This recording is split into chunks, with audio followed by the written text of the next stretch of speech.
Ladies and gentlemen, boys and girls, and everybody else in between, I'm Ashton Gene Lewis. This is the one, the only Rogue Boy Sports Podcast. It's episode 108. It's a Tuesday. As a matter of fact, hold on, let me help out all the people who are stuck in 2020 perpetually like I am. It's Tuesday, November 10th of the year 2020. I'm Ashton Gene Lewis. He's Martin Pape. And as usual, Martin, it's week 9 of the NFL season, and we know exactly what is going on. Yep, Ashton, we knew that the Dallas Cowboys and Pittsburgh Steelers would actually be a close game. What else? We both knew that the Totally Miami. knew the Hey, Tampa Bay we Buccaneers. did say the Miami Dolphins would play the Arizona Cardinals well. If we're gonna break that down in just a couple of minutes, there was a couple other games that everybody knew, like insert graphic of every NBC sports person picking the Tampa Bay Buccaneers to beat the New Orleans Saints. That's like the By the way, third that's time just this easy. year. That's like easy content Oh, for for like sure. all the social media teams because all they got to do is like, yeah, it's a couple of screenshots here or there, like a couple of video clips, and they get it instantaneously to their feed, and it's just like the easy after the win. They don't have to come up with some funny phrase. They don't have to have like some killer photo. They can just be like, hey, check out every person that didn't pick our team to win Yep. in a situation where obviously everyone else other than us thought we were going to lose. So Yep. yeah. The quote unquote experts all getting it wrong for I think someone said it's the third time this year they've been unanimous in picking it and every single one of them being wrong. But something that you can't go wrong with, Ashton, is clicking on over to Thrive Fantasy on the Google Play and Apple App Store where you can get Hey, on the he got it. hashtag. He I got did it. as it was going, I was like, "Am I there? I think I'm getting it." Finally got Go across. click He on got over, across that finish download it. line. Thrive Fantasy. You can get in on the hashtag prop up action this season. It's fun. Your boy was in it till the last second. Sunday night football has screwed me over so many times this year, Ashton. When I've been on that Thrive Fantasy app, I kill it in the noon and the 3 p.m. games, and then Sunday night football rolls around, and I just get it completely wrong. Well, the mistake I made in this past weekend was not picking a Sunday night football. So if you download Thrive Fantasy, use code BROKEBOY, put $20 down, you get $20 right back. That's $40 worth of action. Make sure when you go into the weekend to put one of the players on Sunday Night Football in your thing, in your little lineup of 10, plus the two ice, in case somebody gets hurt as you go along. It's really cool how to do that. Make sure you got a Sunday Night Football player in there. Actually, I'm learning as we go. I've never done what Thrive Fantasy done, which is a little bit different than the DFS thing. Where you're just everybody knows what daily fantasy is. Thrive fantasy is just a little bit different, where you do props. You do the over and under on something happening. So if you think Devontae Adams is going to get over 6.5 receptions, you bet the over. There's a certain amount of point value for that. You bet the under. There's another one for that. The one that a lot of people got wrong this past week, Ashton, was Mike Evans. 3.5 receptions. And for anybody that watched Sunday Night Football, you know exactly why Mike Evans did not hit his Marcus projection of Lattimore three. was Yeah, in his exactly. ass. Yep. Which is really By funny, the way, actually. Go you know ahead. what the worst part? You know what the worst part about it was? Bruce Arians pointed out that like even before the game was over, I don't think he had seen any film, or maybe it was like a day after or something like that. He was like, "Yeah, Mike Evans was open, just nobody was throwing to him." Yeah, Of he course, threw pointing out Tom that. Brady under the bus again. And then, oh, by the way, and then all 22 guys found the plays that Bruce Arians was talking about, and Mike Evans was wide open on a couple of like it was literally like they were touchdown level plays, and it was one of those things. But the other thing to point out is that Mike Evans took the heat on the field for Marcus Lattimore because when he was open, he wasn't getting the ball, and when he was covered, he was the only person that Tom Brady could see. Like they had a play in the end zone where they tried to run a goal line fade, and him and Marcus Lattimore are holding each other's arms, looking at the ball, and Mike Evans is trying to get defensive PI, and I'm like, bro, you're both looking at the ball. Yeah. You're not gonna get like you're both turned around. Everybody knows what the route was. Marcus Lattimore just jumped higher than you did. You're not gonna get that call, man. But yeah, it was wild, man, because Mike Evans took it was bad. It was bad times for Mike Evans on Yep. Sunday Night Football, and a lot of it was not his fault. Yeah, and the funny thing is, for those for some more like hardcore fans of the NFL, you know that Marcus Lattimore and Michael Evans have got a serious rivalry going on. They do not like each other. I think In the immortal NBC even showed words it. of not in the immortal words of Nas, some beef is everlasting. Yeah, I Like, think NBC even showed it, like the fights that they've gotten into. Like week 1 of this season, they got into it. Last year, there was like the fisticuffs where they were like pushing and shoving and like sort of punching at each other. But like somebody made a good point. So like Lattimore has shut him down the past 3 times the Saints and Bucks have played. Go ahead and look at that fourth time when Mike Evans absolutely just fucking roasted him. But yeah, it was an interesting game. Sunday Night Football. We're gonna break down all of Week 9 in just a minute. And as we did last week, we didn't get to talk a little bit about the fantasy update, Ashton, because we needed some time for the mid-season awards that we were giving out and talking about. So we can quickly run down the fantasy update of the league that you and I and some of the listeners are a part I'd of. rather not. Well, you I'd actually rather. you won by 2 points. I don't know if you saw that or not. You beat first So place. I won by 2 points, but I've also lost three other matchups by 2 points this week. Oh, So brutal. yeah, it was one of those, and then I got spanked by 20 in another league. So it was bad. It was bad times. I would like to take this time before we get too deep into the podcast to point out that the Texans did win this week, and you guys have seen on this podcast when the Texans lose, your boy over here holds up and drinks either some straight up whiskey. I took a triple 1 point on this show today out of the sake for victory to keep it rolling, to keep the good vibes going. We got some protein. We got 40 grams of high quality protein here. Just gonna Nice. pour that into the Yeti cup and drink that throughout the course of the show. So Yeah. Quick fantasy update for me, Ashton. I went 1-2 in my 3 leagues. My main league, I actually have just made a trade, and it went through. It processed this morning, as you and I, as the people that have listened to us all season long know.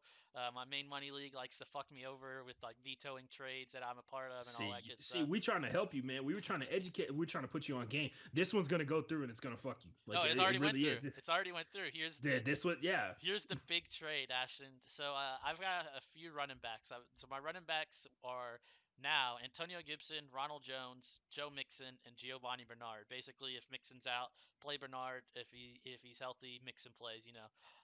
The handcuff, as some people like to call it. I also had Philip Lindsay, and for anybody that's been following the season, Philip Lindsay kind of injured all season long, and He's sketchy, yeah, and on sketchy the at on the best. downward trend, if you look at his carries and his catches and his targets and stuff, not really impressing the coaches in Denver too much. So somebody reached out to me and they offered me Brandon Cooks for Philip Lindsay straight up.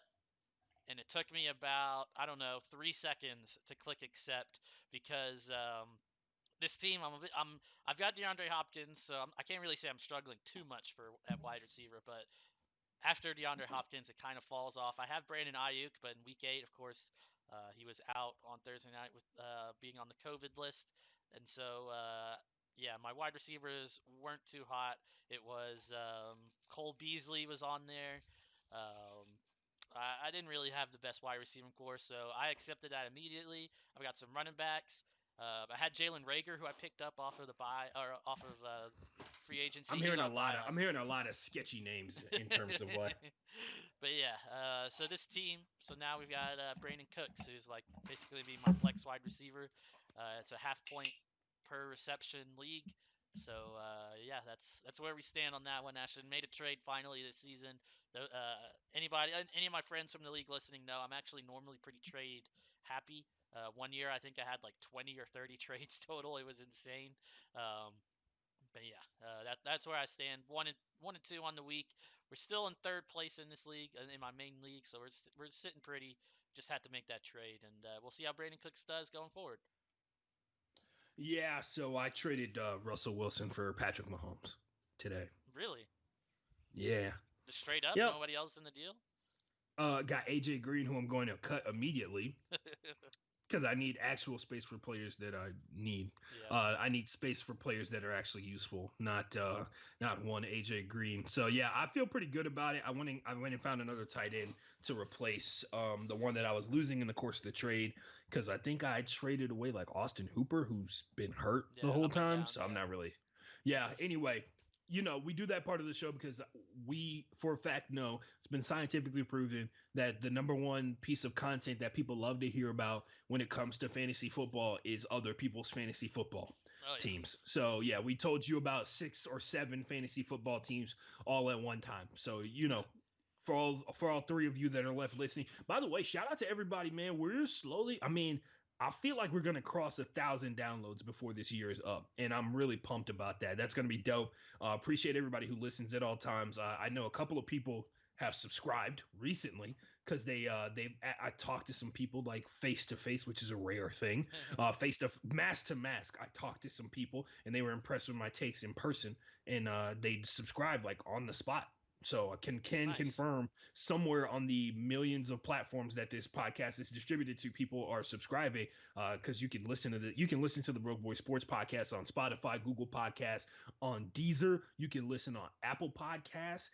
You can probably, I mean, every week. I don't know if people can see it from how far they can see it, but I do like smoke signals in the back of. I do like a transcript of our show like Uh-huh. via smoke signals out of my backyard Oh, every nice. Thursday morning. So if anybody's down, like I've been doing like 6 hours of smoke signals because we do a 3 hour podcast and it takes twice as long to put in a smoke signal form. So appreciate everybody. Smoke signal gang, hit me up on Twitter if you're one of the smoke signal listeners. We appreciate that. Anyway, it'd be interesting if you came in like mid take on the smoke signals Yeah, because that would be you interesting. would not. He's like, what is he saying? What the fuck? Like, uh, anyway, we also we got a new follower while we were off air since Thursday on the Twitch, Ashton. It's just Steph too. Shout out to Steph for the follow. That puts us right at 25. We're halfway to 50, Ashton. Halfway. If we can get to 50, we can apply for affiliate, and I think that would be pretty cool. Less if we can get it by, like you said, to 1,000 downloads and to 50 followers on Twitch by the end of the year, that'd be a pretty cool Christmas, New Year's present. And who knows what 2021's got to hold. But speaking of fantasy football that we've been talking about for the past 10 minutes, we got to give out the nuke, Ashton. And this one, of all the weeks we've had so far, this may have been the lowest scoring nuke we've had. I mean, they didn't really yeah, juice up the nukes. The bomb when it nukes. fell So this past the weekend. nuke so far has to be you have the basic requirement is like you got to drop 40 on a team, Yeah. basically. So And yeah, and we also made the distinction, I believe, in like week 2 or 3, after we just kept giving it to quarterbacks, that we wanted to avoid quarterbacks at all costs. So this week's nuke is the man that came back after being injured for several weeks, Christian McCaffrey for the Panthers against the Chiefs, scoring anywhere between 37 to about 40 points in whatever, depending on your scoring of how your league gives bonus points and stuff like that.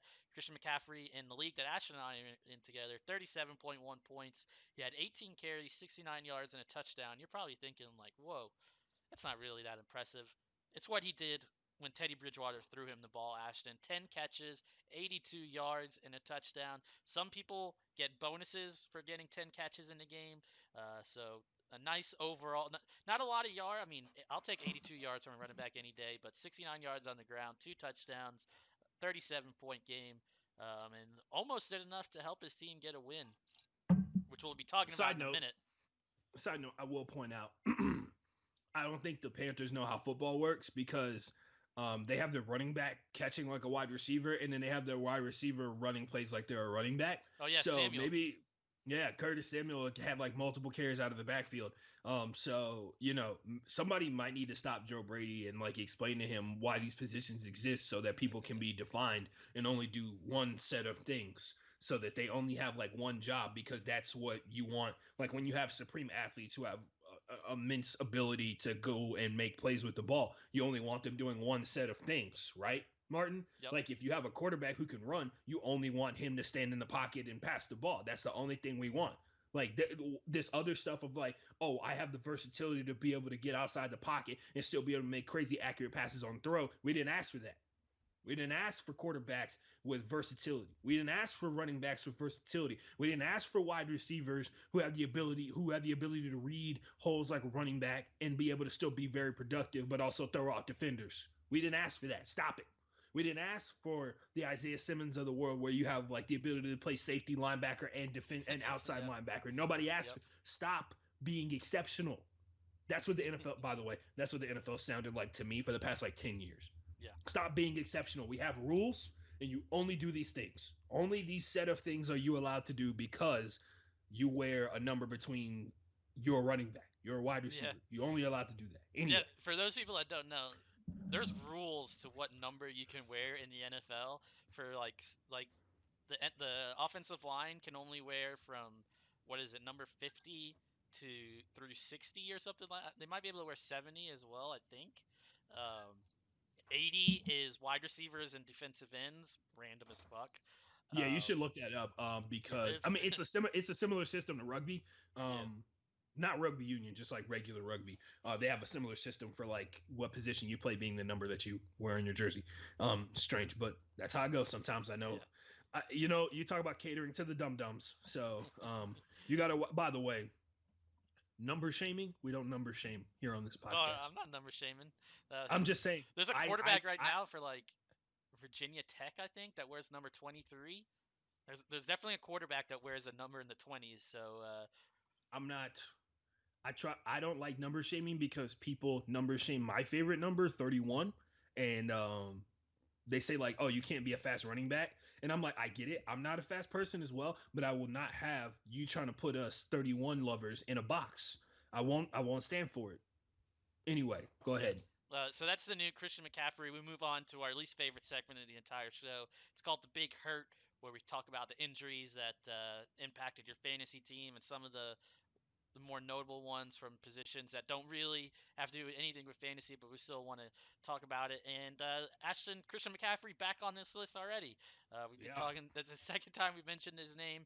The second time this season he's shown up on the injury report because he hurt his shoulder slash chest area on the last play of the game. The coaches have come out and said he's day to day, questionable for the next week. And the top article on ESPN is actually saying, do we start labeling Christian McCaffrey as an injury prone running back? I try not to give oxygen to stupid takes. Just I just think because he touches the ball so much, he's more like the likelihood of him it's getting an literally injury is it, higher. he also plays the most pain intensive position in the sport. But like I said, Martin, we're not gonna waste our time Yeah. talking. We don't talk to the dum dums, and that's a dum dum who wrote that. I'm sure they're a very talented writer, but That's just they're trying to very get clearly clicks. they're very clearly looking for attention, and they got it for 5 seconds on this podcast. Moving Yeah, on. moving on. Calais Campbell, calf strain. He's listed as week to week. He came out like it's not very often, or actually, I think we've talked about it a few times. Players coming out on Twitter and giving their own injury update. Calais Campbell did the same when they put the report out saying week to week. He said, "Yeah, I'm probably most likely going to miss some time." So we'll see how long Calais Campbell is out for. Two of the season-long injuries, or actually only one that I could find. There was two. Sorry. Um, Kyle Allen, the quarterback for the Washington football team, had a very Dak-like injury, dislocated and fractured his ankle. He's out for the season, So, most likely. oh, by the way, this is the part where I bring up that people were tweeting out that Dak is ahead of schedule on his recovery, on his rehab, because that's what we do Yeah, when we see that's just sports. They're like, just so you know, freakish athlete also freakishly heals faster than normal. Other thing in regards to the Kyle Allen injury, we can talk about it now. We can talk about it later. Whether or not you think that was a dirty play, whether you think he leg whipped him on purpose.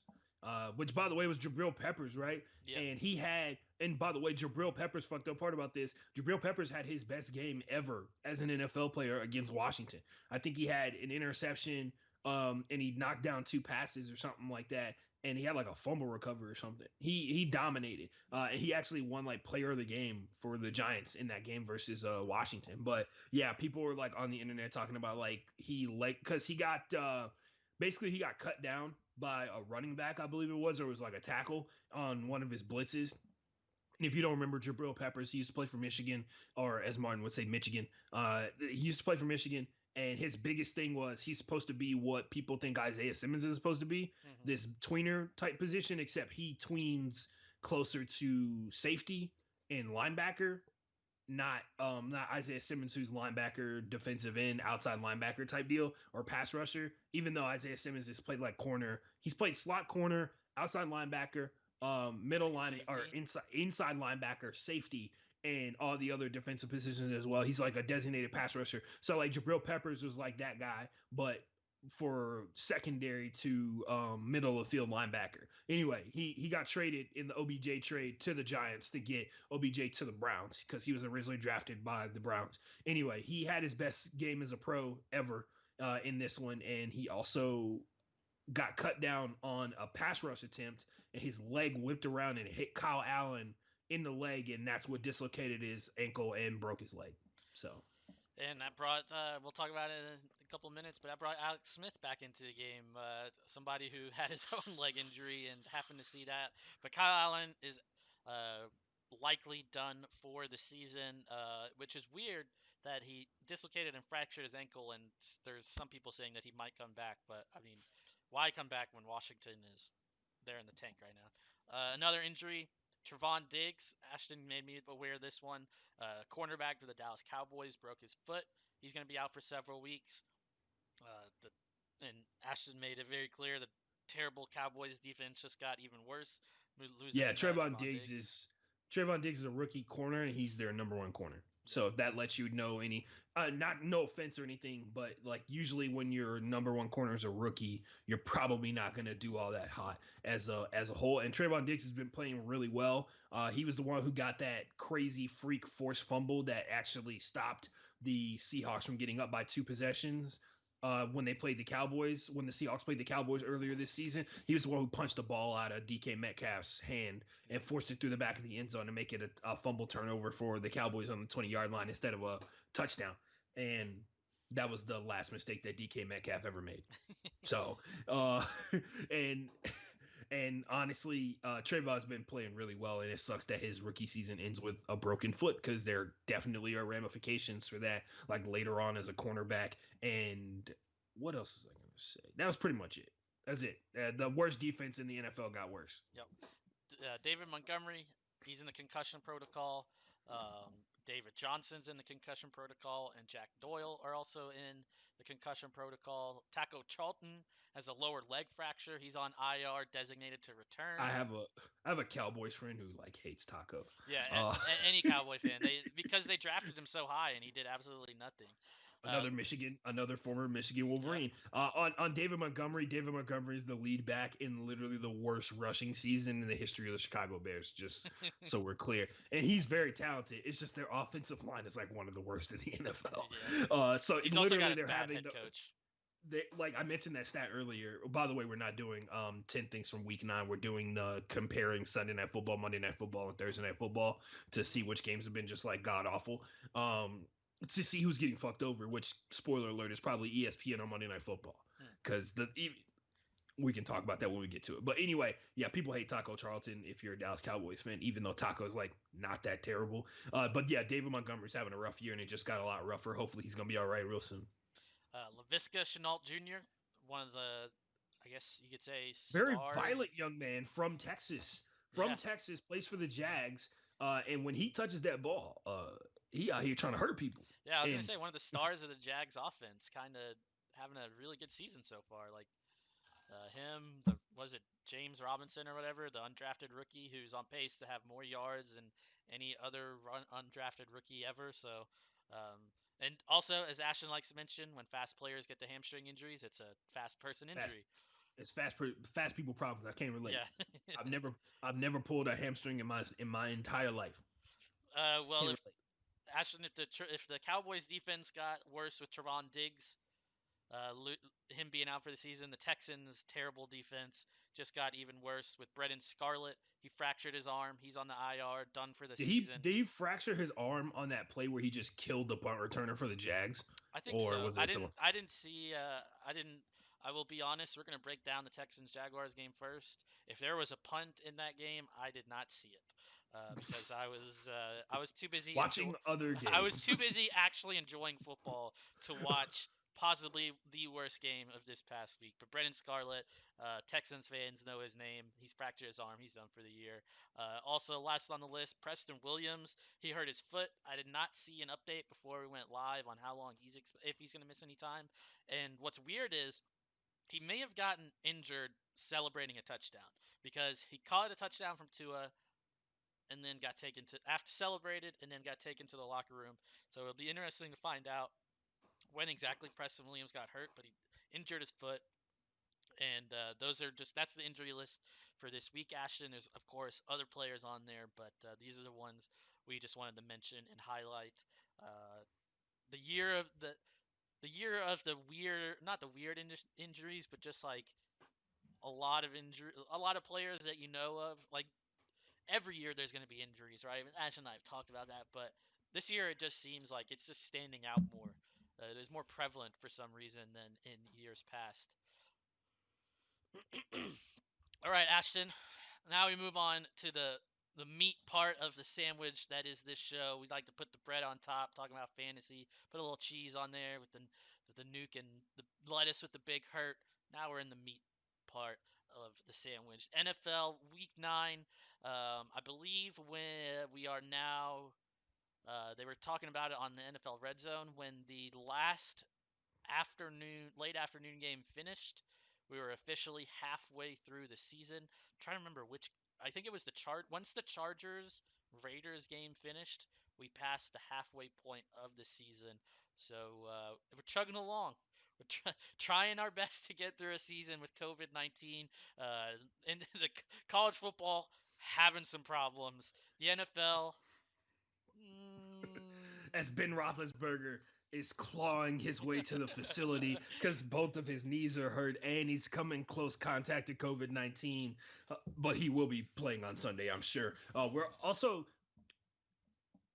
so far, the NFL got away with it. Thursday night football should not have happened based off the protocols True. of it should not have happened because they had a player test positive the day before Thursday night football, and there was no way that they could have confirmed that he didn't spread it to any other San Francisco 49ers. There was no way that, and the Packers one happened earlier in the week as well. So like, to their credit, the Packers just showed up hurt and with people not available because of COVID-19. But fact of the matter is, by the way, they put Kendrick Bourne back on the COVID-19 list because he retested positive today. So fun. I'm sure that was fun for everyone. And they may have gotten away with it, Martin. Hey, Maybe. I was just gonna say halfway through the season, and what is it? Only 3 games. I mean, yeah, the 49ers Packers game should have technically been moved, but I think only 3 games, right, have been Yeah, they moved got because of shifted it. around The because of the Bill, the Tennessee game. Yeah, the Tennessee Steelers and Patriots Bills. Those are I think there might be one more, but if I'm wrong, hit us up on Twitter at @MartinPape_ or at FB_playbook or on twitch.tv/Broke Boys Sports. We got the YouTube going. Let us know wherever you are listening right now. And TikTok. Oh yeah, we're on TikTok. Can't forget everybody that's been watching the videos that we've been posting on the TikTok. Stay tuned for that because we may have some more content in the near future coming out on the TikTok. Ashton and I are we're trying to get with the times. You know what I'm saying? We're trying to connect with with the audience that's on TikTok. But yeah, pretty cool stuff. And Ashton, as we do every week as two Houston Texans fans, we start off the NFL 2020 season recap. For this one, it's week 9, talking about the Houston Texans. They went down to Jacksonville in the lightest form of the term, took care of business as they needed a stop in the last. Not was it the last play of the game or was it just the last drive of the game? The It was the Jaguars went last for drive of the game. yeah. The Jaguars were down by 8, scored a touchdown to make it 27-25, then went for 2. And I made sure to write this down, Ashton. The Houston Texans defense got a stop. Yeah, got a clutch one too, man. The one thing I will point out about this game is Martin's about to say some very hurtful things about both of these teams. They suck. Fuck the Jags. But other thing to say, Texans played really well. Their defense did exactly what their defense always does. Nothing. So, JJ Watt got his 100th sack. Yay. Congratulations to JJ Watt, which, by the way, Martin and I already discussed this. They may have bamboozled him on 2 sacks that he had this season because he got one. You got one I taken think he had away. 3 sacks. He got one taken away, and one was like that line of scrimmage or like an inch Yeah. beyond the line of scrimmage thing, which is just a tackle, and I think that's bullshit. But that happens all the time. Now that I think about it, in the NFL. But anyway, yeah, J.J. Watt's up to 4, 5 sacks, or maybe 6. Who knows? Um, Woo! 6 sacks. Anyway, You don't want me yeah, doing the math on how much each one of those sacks has cost them. I mean, it's the other stuff too, right? Like it's the run stopping, it's the containment. Like you can't just be like the sacks are the only thing. And we'll Yeah. talk about why a little bit later on, because guess what? The Seattle Seahawks had one of their highest sack rate games of the entire season, and they got smoked. And we'll talk about why a little bit later on in the show. Not smoked. That's actually another one of my points. They actually didn't lose as badly as I thought it was going to shake out because of the way the points were scored. It looked bad. The way that the Bills had more points than the Seahawks made the Seahawks look bad. Anyway, So he's officially but got 4 sacks on the season. Actually, I'm looking that at sounds like a lot of shenanigans going on there. I feel like, I mean, even Martin is just like, yeah, I think that's a little. It's not. It can't be 4. It can't be. It I mean, has I'll to be give more you than 4. 5. No, two against officially 2 against the Ravens, one That's against hard. That's a hard Tennessee, one. and then one against Jacksonville. The one that you and I both say should have technically been a sack was The against Kirk Kirk Cousins one. Cousins. Yeah. That's the one where he got tackled at the line of scrimmage, whatever. But so 4 or 5, whatever. Um, Halfway through the season, um, which for any Texans fan, J.J. Watt hasn't been able to do that very often the past 4 or 5 years. Life be like that sometimes, man. You know. Exactly. I mean, it's interesting to just go like click on his stats. So from 2011 to 2015, Ashton, he played in every single game. Then, Then he had like a crazy debilitating back injury. yep, which basically knocked him out for 2 years because he hurt it in 2016, came back in 17, re-injured it. Then in 2018, once he was healthy, played all 16 games. Then last year, of course, got injured again, only played 8 games. So now, if you're one of those people that looks at like stats and stuff, he's technically outperformed how he did last year, and he's played in every game so far. So we'll see how the team and how his stats end up at the end of the season. The other thing, Ashton, when you click on J.J. Watt's stats, and it shows that his receiving from back in 2014 to 2015 when he actually Oh yeah. would get there on the field. He hasn't had a target since 2015. 5 years. Can we look? They're two and whatever.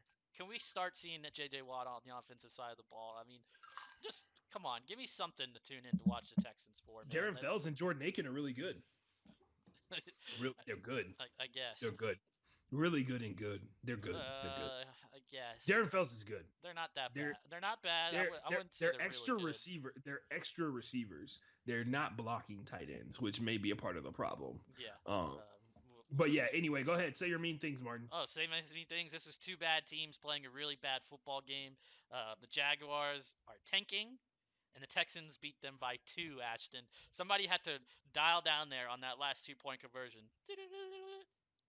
Yo, Jake, I know you've had a decent game so far. You've actually technically outperformed Deshaun Watson, but could you make sure that this ball doesn't get completed? Thanks. Bloop.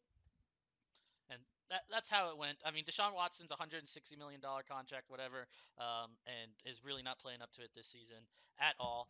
Literally, so like the funny part about what you're just saying right now is like so many people think that Deshaun Watson's playing a lot better than he's played in years past because he's basically doing what he's done the years prior to this without a top 5 wide receiver, which is more impressive. I disagree. Also, like, oh, I will point this out. This is the second game in a divisional series. So, like, whatever you have to say about the Jags tanking, like, this is the second time the Jags have played the Houston Texans, and it's supposed to be close. Like, you saw what happened the second time. Like, it's almost impossible for people to pull off sweeps against divisional opponents, no matter how bad that they are. So the Texans going like 2-0 versus the Jags is one keeps them in the mix. Keeps them in the mix for they're 2-1 in the AFC South. 2-1 in the AFC South, baby. The wide open AFC South. That playoff spot is up for grab for anybody. I'm glad you said that, Ashton, because the Texans are now halfway to my 4-12 prediction on the season. And if you go and look at their schedule, I'm struggling to find where the other 2 wins are going to come from. I mean, the Lions, maybe. I'm gonna tell, hey Martin, I'm gonna tell you this right now. that Lions game may be interesting for a little while, but the fact of the matter is the Lions and the Texans are very similar teams in terms of like what their problem is, and the biggest downside for the Lions is they don't have any pass rush. So like when they play against Deshaun Watson, he's going to kill them. Okay. Like it's so that's a dub. So I the feel like other, that game I is. mean, I feel like that's going to be an entertaining game. One, it's on Thanksgiving Day, so yeah. that should be good. So let's if we just quickly go through the Texans schedule from the top. Browns, that's a loss. Patriots, Interesting, you say that. what? The Browns? We'll see. They're not beating the Browns this weekend. Come on, let's be honest. I mean, Mm, even without Baker, if they don't have Baker Mayfield, it's Case Keenum. I mean, it's a revenge game. that means they technically gotten better. What do you mean revenge game? Case Keenum was well loved here in Houston. Yeah, and they kicked him He's a out. They Houston. fucking kicked him to the curb. No, that was Gary Kubiak. That's a different revenge game. But yeah, I get what you're saying. Now I think this game is. You'll see. Yeah, we'll break it down on Thursday. If the Browns that I've seen show up, they're gonna take this. They're gonna take an L. The Browns that I've seen show up, the Browns are about to take an L. Oh, really? So, okay. Yeah, Patriots, that's a loss. Lions, that's a win. Colts, that's a loss. You say that's a loss. You say that's a loss after this is. By the way, it's Tuesday. It's Tuesday, November 10th. It is 8 p.m. So a little bit over 24 hours ago, you watched the Patriots struggle in a defensive juggernaut against the defensive juggernaut that is the New York Jets, and he's like, "That's a loss." Conspiracy theory Martin is gonna have fun when we break down that Patriots Jets game because y'all got played. It's not even conspiracy theory. It's like everybody on Twitter is thinking the same exact thing. They're like, look, Martin sent one tweet and it was hilarious. He was like, it's the interception at 7 minutes and 2 seconds for me. Yeah. Like it's like, what are you doing throwing a 70-yard bomb up a touchdown with 5 minutes to go? Joe Flacco. What you talking about? No, it's elite quarterback. It's elite quarterback Joe Flacco trying to be elite. What are you talking about? By the way, I love when he threw that 54-yard touchdown because it gave me the opportunity to write into my group chat, is Joe Flacco, and then everybody to respond no. Because they know, is Joe Flacco elite? A question that has perplexed an entire generation of football fans. Anyway, he passed Joe Montana, which is just fucking wild to say out loud. So anyway, so that's 3 losses. Browns, okay, so I'll give them the Lions. So then they get the Colts. That's a loss. Then they get the Bears. That's a loss. Somehow they will figure out a way to lose to Matt Nagy's offense, which is just fucking pathetic. I think what will happen in that game is the turnovers are going to be significantly higher than normal, and that might be what does them in because they play like, and Martin, we talk about this all the time, right? Like when they turn the ball over, that's when they play like way too close games. When they don't turn the ball over is when they go out there and they look like a really good football team. Because the turnovers are bad because it takes time, it takes opportunities away from the offense, and then for them it's even worse because it puts defense on the field. Yeah. And then they get the Colts again. So like they play the Colts 2 to 3 weeks with the Bears in between. Those are both new losses. Then they get the Bengals at the second last game of the season. You think the Colts are going to lose to the Texans? We'll get to the Colts later on in this show as well. So the Bengals. After you finish the schedule, we're done because we're doing the thing. We're doing the thing where we spend a lot of time talking about teams that don't matter. Yeah, exactly. But yeah, we'll talk about this later. We'll talk about this on Thursday because we got to take I'm just putting it out there. This is where I think the 2 wins for the Texans are coming, and I don't even know if they'll beat the fucking Bengals in the second to last game of the season. And then they end the season with the Titans. Maybe they'll go to overtime or maybe they'll give up 200 fucking rushing yards to Derrick Henry. Or maybe they'll just flat out beat them like 90% of the time they do play. Like I'm just saying, like y'all talk about, like I'm just saying, Martin, think about that. Like people love to talk about how like people thought like legitimately how long were we saying the Titans were frauds on this show? I think it was like week 2, and we were like, yeah, come on, man. Like we know what this is. We know who you guys are. Like we know what you are in your heart of hearts. They went out there and they played a good game versus the Bears. I'm not gonna lie. Ryan Tannehill's still doing a lot better than he was when he was with Adam Gase in Miami. And by the way, I think this week was the anniversary of that one time that he tore his ACL, and the doctor told him to let his ACL naturally heal, and so he came back 3 months later, and then he tore his ACL in week 2 of the season. So in this dream world where you think the Texans have a chance, Ashton, and they get the Titans in the last game of the season, what's the likelihood that the Titans pay back like say the Titans are out of it in this magical world where Zero, zero. you don't think the Oh, Titans I'm gonna tell will you, I'm what the Martin. I'm Texans telling you, did last year where Martin. they You want benched to know what? everybody You want to know why? You want to know why, right? because they So hate the like, Texans. no, no, no, no, because they'll still be competing for a playoff spot. Hmm. Like the last week of the season, because if the Texans are as bad as you think they are, and the Titans had to go to overtime to beat them by a touchdown, right? And we don't know if the Texans are getting worse or better because we know that there are teams that are obviously getting better as this season goes on at this point, and the Texans are a team that has played a lot closer games. And honestly, you can say if you can say anything about the Texans is that they play up and down the competition like nobody's business this season. Because other than the Kansas City game where they literally had no chance, they were unacceptably close to beating a couple of teams, and they played the Ravens and the Ravens ran through them, which is strange that the Ravens are able to run through them and they're nowhere near the running team that the Tennessee Titans are. But it was weird. No, it's just something to think about, man. Like I think the Titans are going to be in a bad spot come the final week of the season because the Colts have a really easy schedule, Yeah. and I'm telling you right now, man. I feel like even if they, it's hard for me to think that the Colts are going to come in here. The Colts are going to sweep the Texans. And I get it. They always lose at Lucas Oil Stadium. They always do. That's just math. That's not even actually. That's beyond math. That's beyond. That's guys. If there was ever proof that the football gods exist, it is the Texans record in Lucas Oil Stadium and Team USA's record in Azteca Stadium. Yeah. Like like sports gods do exist. I don't know what to tell you. Like this is facts. My last point, getting back to the game, Ashton. I was gonna mention when we talked about Deshaun Watson a couple minutes ago. Um, he has these random games throughout his career. I even went back and did the math just so that I could. Martin did math, guys. Yeah. This is bad. Yeah. Bad times. So Deshaun Watson has played 49 games combined with regular season and the postseason. 49 games. 12 of those, he's completed less than 60% of his passes. And this is the first time this season he's done it, so I guess technically he is doing better than last year. So uh, give those people a little bit of credit. But so basically, if you do the math, that's just under 25%. So one in every 4 games, $160 million quarterback is completing less than 60% of his throws. Um, That's pretty good. I don't know about that. Um, Completing a less than guy getting 60%. $160 million should never have less than 60% of his throws. Yeah, Completed. but he's also like he's also number one in the league in like yards per play. I'm just saying. So like Just saying. he's like I'm just saying like yeah, look at those numbers in context, right? And it shows like you talk about like under 60%. Like the offensive power for the Texans is there. It's back. It's just like they got to, and I'm sure they already are operating under this assumption. Like every time they step on the field, they got to score a touchdown. Mm-hmm. They got And to they go can't run the 100%. ball. And of course, like they got to score a touchdown through passing the ball, and they got or trying to find a way to disguise the run so that it survives just enough so that the wide receivers don't get too tired because they're running streak routes down the field.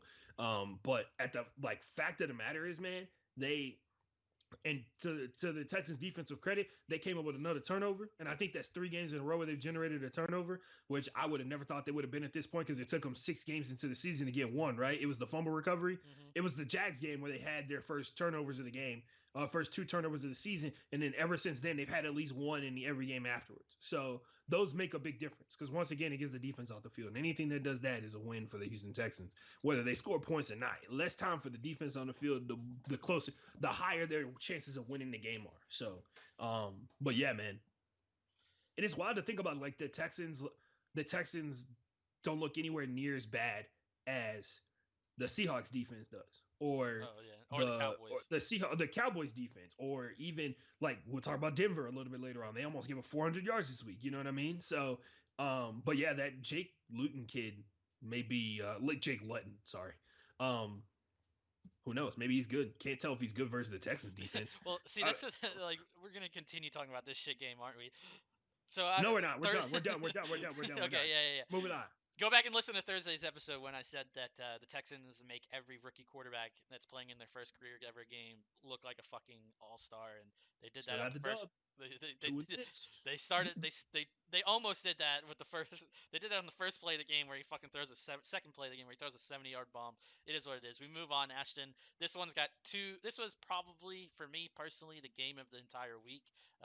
Probably because I watched it more than any of the other games on the schedule. The Dolphins went into Arizona, took care of business. Miami 34, Arizona 31.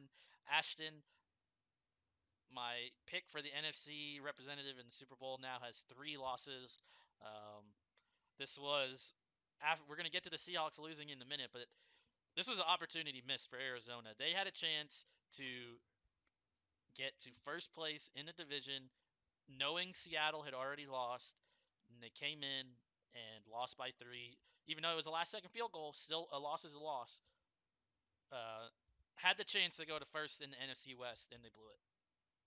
Yeah, so the thing that I took away from this, the most important part, Dolphins defense didn't show up, right? Like they came out there and they kind of looked all right. Fact of the matter is they gave up 31 points. 31 points is a lot, especially considering I watch Texas defense on every.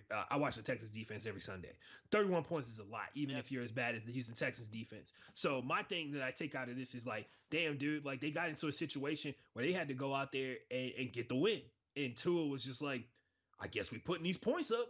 You know what I mean? I guess it's time to. And I saw some of the individual highlights. I think I watched like half of this game, the first half of this game, fully through, and then I looked at the stat score sheet. I looked at the box score on Football Reference and everything like that, and I tried to put it in context. I looked at every single drive, like play by play, read each one of the drives, and it was like Tua played like a dual threat quarterback in that game, which is dope. Because one, that means a guy who's literally like at the age of what 21, 22, Yeah, whatever he and is. broke his hip like last year, went out there and was able to run away from an NFL defense. So like once again, fast people gifts. Like fast people stay fast, right? So he went out there and he did his thing, man. That's the most impressive thing to take away from this. And once again, I mean, I said it as a joke like a couple weeks ago, but like the Buffalo Bills' biggest concern is definitely the Dolphins, Yeah. because they could very well be better than them any given day.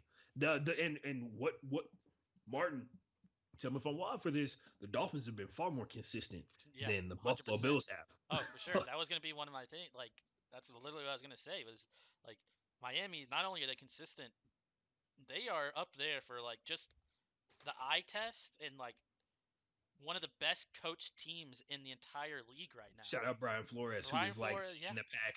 He's second in the power rankings for the Bill Belichick tree.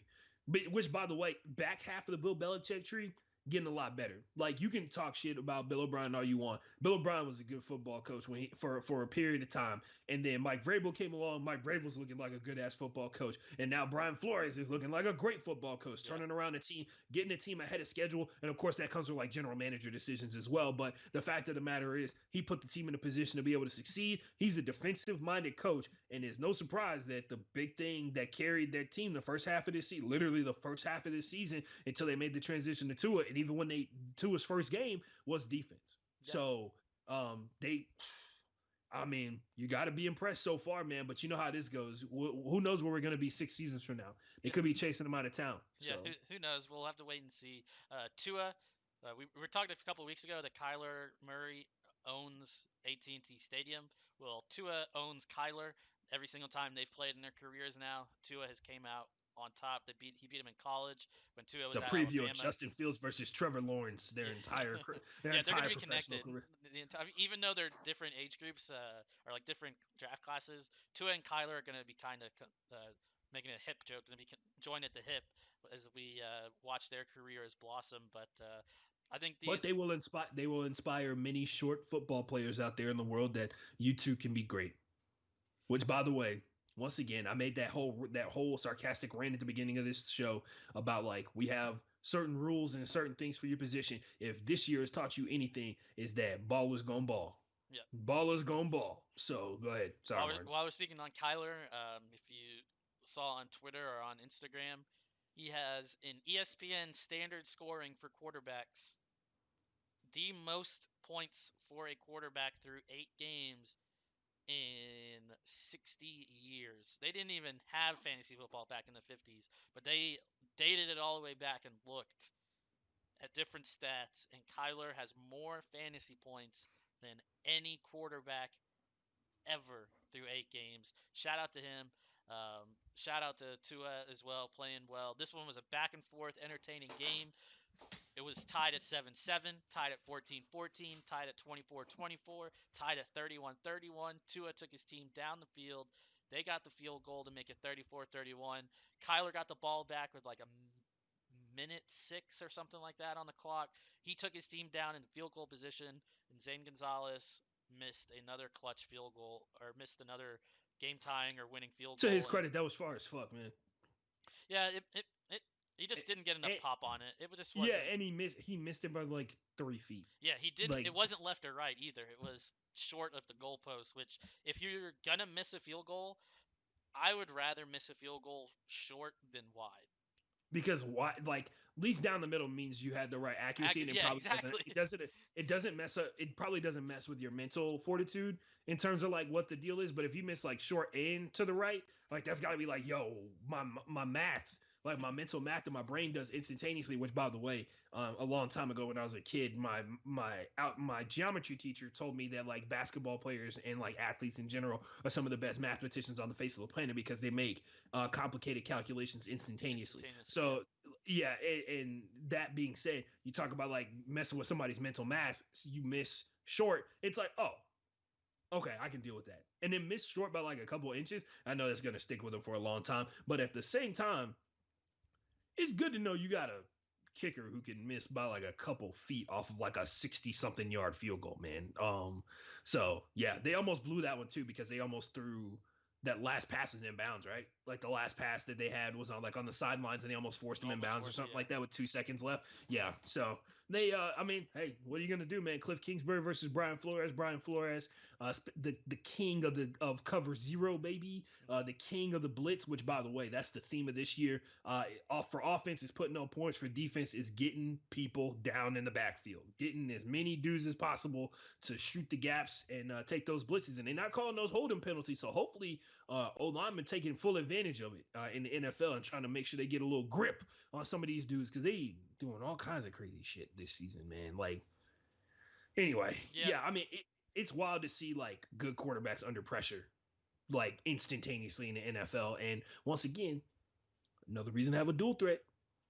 Dual threat quarterbacks, when things go wrong, they make them go right. Anyway, go ahead. I like that you bring up Kingsbury and Flores, two younger coaches in the NFL, both exceeding with both of their teams right now, and I think both fan bases can kind of be excited for what this season and the future holds with both of them at the helm. I think Cliff kind of gets a little discredit for how he did at Texas Tech, which, I mean, let's be honest, wasn't that great. And then he got hired to an NFL job. I mean, so, and of course, the follow up question is like, who's ever done great at Texas Tech? True. I'm just saying, like Mike, even when Mike Leach was there, and they had a Heisman Trophy candidate wide receiver, and Michael Crabtree, like they were never in like the real conversation for the national championship game. You know what I mean? Like, oh, by the way, shout out to Mike Leach. He won this week for Mississippi State with negative 36 rushing yards. If that doesn't say, oh god, Mike Leach back up to his old tricks, Barry. Yeah, all right, let's move on to them old tricks again. Yeah. Another team that hired a coach from the college ranks, the Carolina Panthers. Matt Rule takes his squad into Kansas City. And offensive coordinator straight out of college as well, Joe Brady, who once again, somebody should probably explain to him the difference between a running back and a wide receiver, and that they're not the same thing, nor are they opposite, which I think he believes they are the opposite position of each other, but we'll talk about that later because it actually panned out for him this time. By the way, Joe Brady and Andy Reid's offenses look very similar to each other at times. I just want to put that out there. Yeah, the Carolina 31, Kansas City 33. Ashton, this one was one of like, we went in there, you and I even texted each other. We said on Thursday, we're only picking the Kansas City Chiefs because we had picked Carolina for 4 straight weeks after getting on the bandwagon. They lost all those games. And we said, we're going to reverse it. We're going to reverse psychology, reverse jinx it, go for Kansas City. And then Carolina got out to an early lead, and you're texting me like, we better have this fucking clipped and ready to go. I'm just saying, we were. By the way, we were still right. It doesn't matter. Oh yeah, because sure. we picked the Kansas City Chiefs. Wink, wink. By the way, Teddy, what do you want from us? Teddy, what can we do? We all, by the way, if there's ever like, I think Teddy Bridgewater is like the people's champ this year of the NFL because I think everybody under the sun wants him to succeed, and a lot of people are starting to realize I think a lot of people are starting to remember how good Teddy Bridgewater was before his leg got shattered, and he's starting to play maybe better than that quarterback that he was all those years ago because I remember that old Teddy Bridgewater being very timid. And this Teddy Bridgewater seems like he's got a new lease on life. He's out here running. He's out here he's out here. I mean, honestly, he runs and he plays quarterback like with intention. Like he believes in everything that he's doing. And it shows. There's a lot of confidence in the way that he throws that ball, the deliberance in which he throws that ball. And then when they get, like, he's not surprised when his teammates make great plays because they had some amazing catches throughout that game. So the thing I wanted to say is, Martin, I think the Panthers are a playoff team. There's a record, and the fact that they're in the NFC South is gonna I'm be just saying, really hard. If here's we're the gonna thing, take, Ashton. if we're taking playoff spots away from the NFC East and we're giving it to the Carolina Panthers. If we could do that, here's the thing. Way too early pick for winning the NFC South next season is the Carolina Panthers and Teddy Bridgewater. Especially if they finish in like true dead last, That's which they won't because the Falcons are down there. They're it's like, wow, right that's tied at last. They're because it's like you think about it, like you put the Panthers in any other division, maybe like except like place. the NFC West. Yeah, like they're like, yeah. But we know. So like the thing is, like we know like what the deal is with the Steelers. And like how it's super sketch. Like the Steelers are big time sus. And it was before this weekend, if you were really paying attention, because we've been talking about, I've never talked about strength of schedule so much in my entire life than when we started doing this season's worth of NFL podcasting. Because I sit back and I'm like, y'all won those big games, but like the ones in between, those are weird. I don't like that. And maybe just maybe Martin, they played, maybe just maybe the Steelers played down in competition. Yeah, we'll talk to the Steelers here in a second. Oh, also the Chiefs are the best team in the NFL. Oh yeah, there's no denying that. The Panthers lose by 2 to them. Carolina and Matt Rule tried to play the keep Mahomes and the Chiefs offense on the sideline game. But this is the Kansas City Chiefs we're talking about. So I will say, in this game, the Panthers threw 31 points. I was far more impressed with what their defense did. Yeah. I thought their defense would, one, they were on Patrick Mahomes' ass a lot of that game. And then two, it's the second portion of the play. Like they were stopping, like there was very few times, like they had one blown coverage where Tyreek Hill got wide open, which is understandable because at some point, like dudes that are running like lightning past you and stuff like that, people are going to forget where they're supposed to be. But the fact of the matter is that they, one, were on Patrick Mahomes' ass that entire game. And two, like the run game wasn't really all that effective.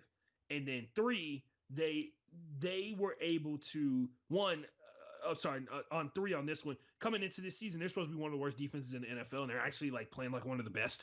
They went blow for blow with the Kansas City Chiefs, and it was because their defensive line has panned out really well for them. They've been rebuilding. They got Derrick Brown. I know we talk about Derrick Brown all the time on the show because he's that good. But the season before that, they got Brian Burns out of Florida State. They drafted him. He's in his second year, and he's getting better and better. And they're getting, dude, like for a team, Martin, for a team that lost Luke Kuechly a year ago, they're playing at a way higher level than I think anybody thought they were going to, man. And I get it, like Teddy Bridgewater and the offense did their thing out there, man. They overcame the turnovers that they generated, and they got it. The Panthers were in a situation where they were on a game-winning drive, guys. Mm-hmm. Like they were banking on a onside kick to get back into this game, and the Chiefs, I mean, they lost to the Raiders and everything like that. But there's been very few times where the Chiefs have actually been pressed against their opponent that they're playing because they do have one of the they have one of the easiest schedules in the NFL. But this was pretty impressive. Like, once again, good loss for the Panthers. Good loss. Yeah, they lost on a 67-yard field goal attempt, Ashton. Like, their kicker, it wasn't close, but they have a kicker that can attempt a 67-yard Joey Sly. Yeah. No, like, Joey Sly's been in he's been put in bad spots multiple times, but that's a discussion for another day. But back to what I was saying, Ashton, the keep the Mahomes and the Chiefs offense on the sideline game, the Panthers had the ball for 38 minutes and 1 second in this game. Kansas City, 21 minutes and 59 seconds. But the thing is, the Chiefs only had one scoring drive go over, or hold on, where is it? So yeah, they had their first scoring drive of the game was a field goal, 12 plays. These are the rest of their drives, scoring drives. 6 plays, 7 plays, 6 plays for a field goal, 7 plays for a touchdown, 5 plays for a touchdown, 6 plays for a touchdown, 7 plays for a touchdown. Not one of those drives went over 4 minutes. Not even over Right. 3 minutes and 45 seconds. Like the Kansas City Chiefs are like an A machine. anomaly. Yeah, the way they score points and when they want to score points, it could be on any fucking play at any time. By the way, they had a play where they literally motioned their quarterback Yeah, and they got a touchdown out of it off the 5 yard line. yeah, it's So yeah. crazy. Yeah, Other thing to point out, what Martin just said, keep that in mind about drives that don't go more than 10 plays hmm and are under 4 minutes, because another team did that and they scored 10 points the entire game. And we'll talk about it when we get there to so them. Anyway, go ahead. just really quickly, my last point for this one: all but one of the Panthers' losses so far this season has been by one possession. I think once Matt Rule gets that part of like the NFL game figured out, that's when Carolina is going to be really like he's going to finish his season and then go to the offseason and like break down like what happened in those one loss games and turn it around next season. That's why on November 10th, 2020, I'm saying the Carolina Panthers will win the NFC East in 2021. There you go, ladies and gentlemen. Martin's way too early Super Bowl prediction. No, it's not a Super Bowl Kidding. because I'm kidding. I'm kidding. they No, got the but Cardinals. other things to They got point. the Other Cardinals to things. get through next year, Ashton. Other things to point out. They have other things to point out that's like really important, and I know we're not supposed to be really talking about it. We're halfway through the regular season, but since the NBA draft is next week and everybody just forgot about that up until like 5 minutes ago, the draft of course the draft is always on the mind of some players, some teams in the NFL, and based off with the way the Panthers are playing this year, they're probably gonna be outside the top 10, but like top 15 first round picks possibly coming their way, and the whole quarterback shenanigans where like there's three quarterbacks in play, there's offensive linemen that are in the mix as well. They might I'd be interested to see which way they go with, because obviously they need to improve defensively like a lot, especially in the NFC South, which they have always, even like think about the worst team in the NFC South, the Atlanta Falcons, and how much offensive firepower they just so happen to have. They have like one of the most prolific statistics. You want to talk about a stat stuffer? One of the most prolific stat stuffers in the history of the NFL, and that's Matt Ryan, combined with the best wide receiver in the NFL, Julio Jones, and Todd Gurley. Like one of the, like that. That's the kind of caliber that it takes to win the NFC South, because I don't think many teams can survive playing 8 games versus, even when the Buccaneers had Jameis Winston, Yeah. they were still. Remember, like y'all want to talk about how Jameis threw all them interceptions last year. He threw a shit ton of touchdowns to go along with those interceptions too. So, by the way, shout out to Jameis for eating a W one more Yeah, he time ate that dub. in Tampa Bay. And I just something to think about. The draft could be very interesting in terms of what happens for the Panthers, because Jamar Chase is still at LSU, and his old offensive coordinator could be in a position to possibly see what's up with his boy and get him to come on down to Carolina. Yeah. Anyway, moving on. Next game on the slate, Ashton. Your pick to win the Super Bowl this year suffered a loss to the Buffalo Bills. The Seahawks 34, the Bills 44. The score closer than this one even was on paper and on the field. Um, I I'm gonna let you go first because I fucking hate the Bills. All right, so this is the important part. You go back and you look at a lot of the footage and a lot of the film if you watch the entirety of the game. Like I did, the Bills killed the Seahawks on the continuation of their routes. So when they would run crossing routes, and of course the crossing routes would get open eventually because Stephon Diggs is a goddamn demon.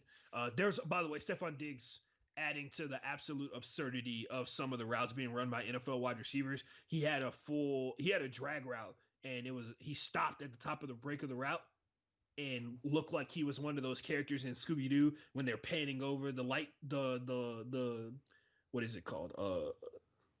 what is this flashlight, there we go, Flashlight. when they're painting the flashlight over or the spotlight over, and they make that really cartoonish kind of like running pose, like they're trying to sneak by. He did that on the NFL football field, and then took off like from 0 to like 100 real fast, and he got wide open, and of course Josh Allen found him, and he got upfield for like 15 yards or 16 yards or something like that. It was hilarious.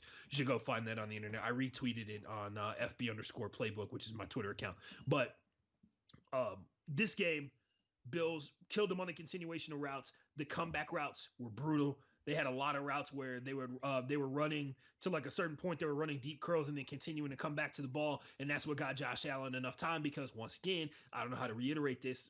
One of the reasons that the Seattle Seahawks defense is so bad this season is because they get zero pressure. They get like almost no pressure, and it showed in multiple occasions. A lot of the big plays for the Buffalo Bills in the course of this game happened like long after the typical 3.6 seconds, I think, is what the average NFL play takes from like release of the ball to the player or something like that. But a lot of those plays happened in like 5 seconds, 6 seconds after the ball had been snapped, which is unacceptable in an NFL caliber game. And it showed.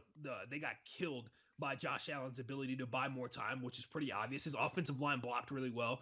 I will say this: the Seattle Seahawks had 7 sacks in this game, and you wouldn't have known based off what happened on the fucking score. The other thing I will point out, here's a free lesson, guys. We've already done this is the second week in a row we've had to mention this. You don't define the effectiveness of a pass rush based off the number of sacks that they have, because the Buffalo Bills threw up 44 points.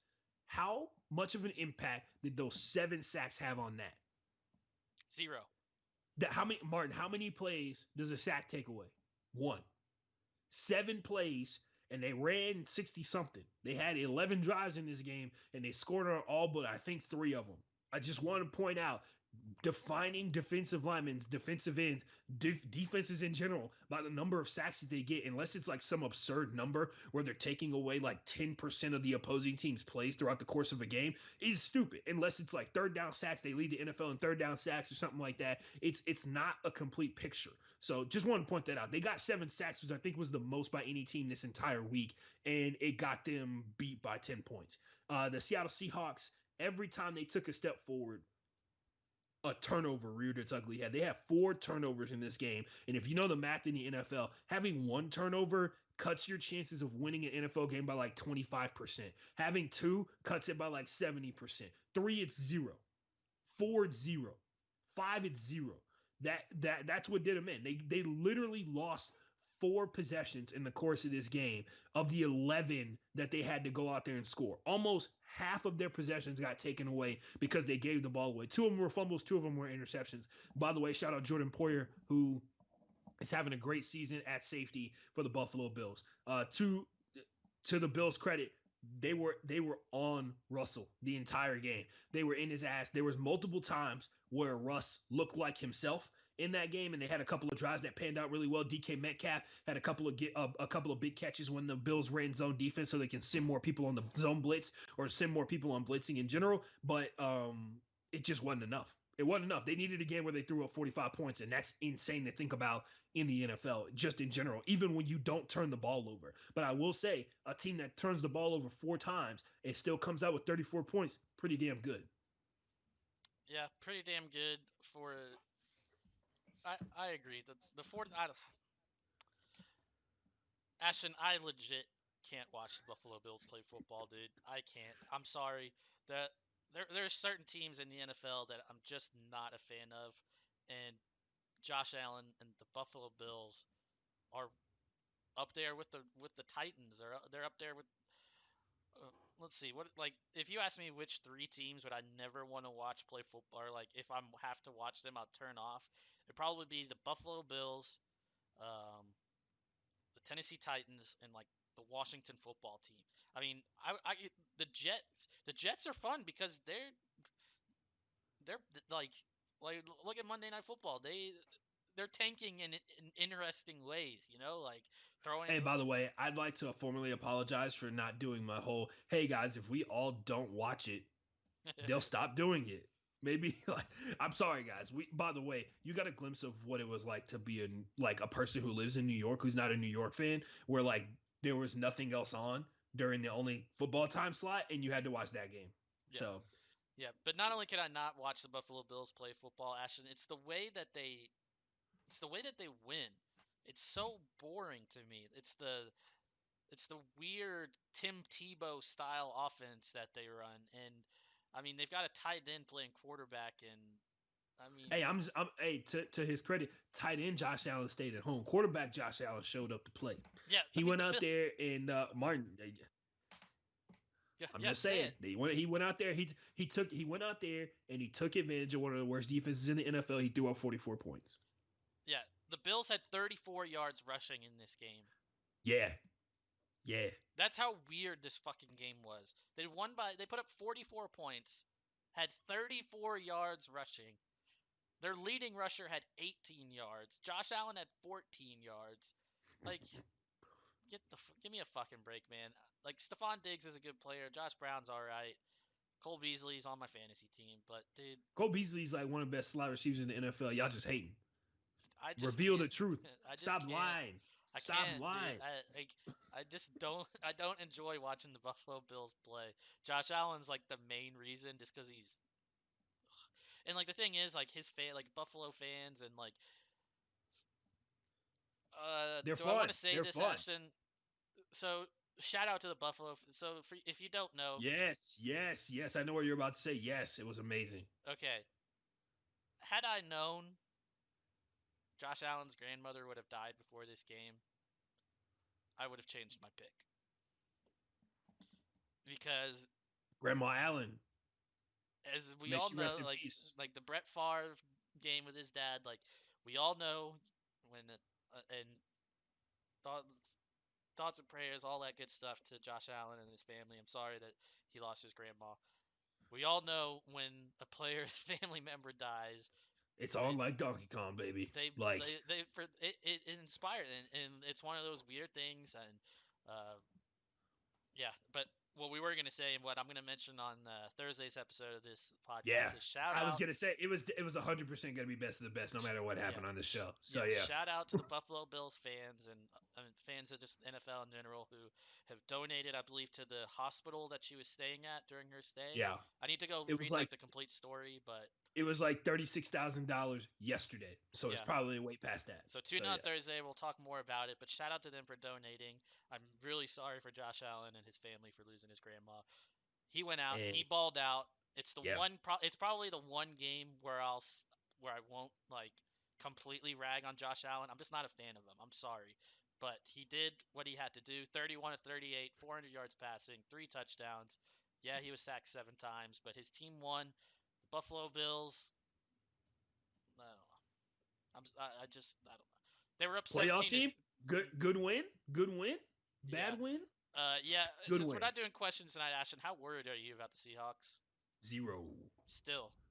Because they like the Bills went out there and took advantage of the thing that we knew about the Bills. I mean, knew about them already. Like everybody knows what their problem is. Other thing to point out: Jamal Adams played in his first game. Looked like he was confused as fuck at points. Second, because I think that game that he came back and played is like his fourth or third at all with the Seahawks. Carlos Dunlap played in his first game with the Seahawks, and the most important thing about that, Shaquille Griffin was out. Shaquille Griffin was out. So that plays a big factor. He's concussed, and when he comes back, their defense will be slightly better, and maybe it'll all mesh together. Because the other thing that doesn't have me worried about it is, and I guess people forget really quickly, that the Chiefs defense was pretty bad going into the playoffs. Like they were the worst defense that showed up to the playoffs, and they got better as the playoffs went on, and basically took it up to like a whole nother level. So I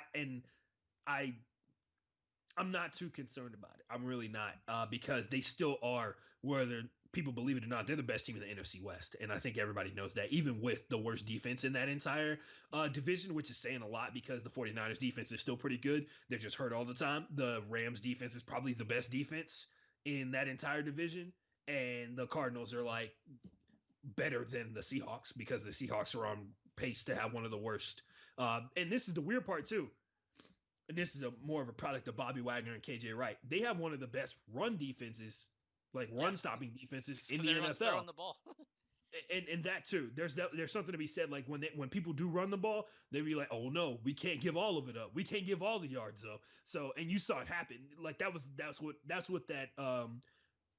what the product of the Patriots game was, right? Like their run defense is on point because they have big dudes up front that can stop offensive linemen from moving up the field. And then, of course, they have two of the best linebackers in the NFL. They may have the best duo of linebackers in the NFL with KJ Wright and Bobby Wagner. That doesn't really help in pass coverage all that much. So, two more points here, and I got one more question for you in a second, Ashton. If you go and look in the football dictionary for West Coast team traveling to the East Coast for a game, you know what this the weird game part will about be this right is? here. In like this, You know what the weird part is? What's The that? Seahawks have the best record going from West Coast to East Coast Wow, in the NFL for like the past like 5 years.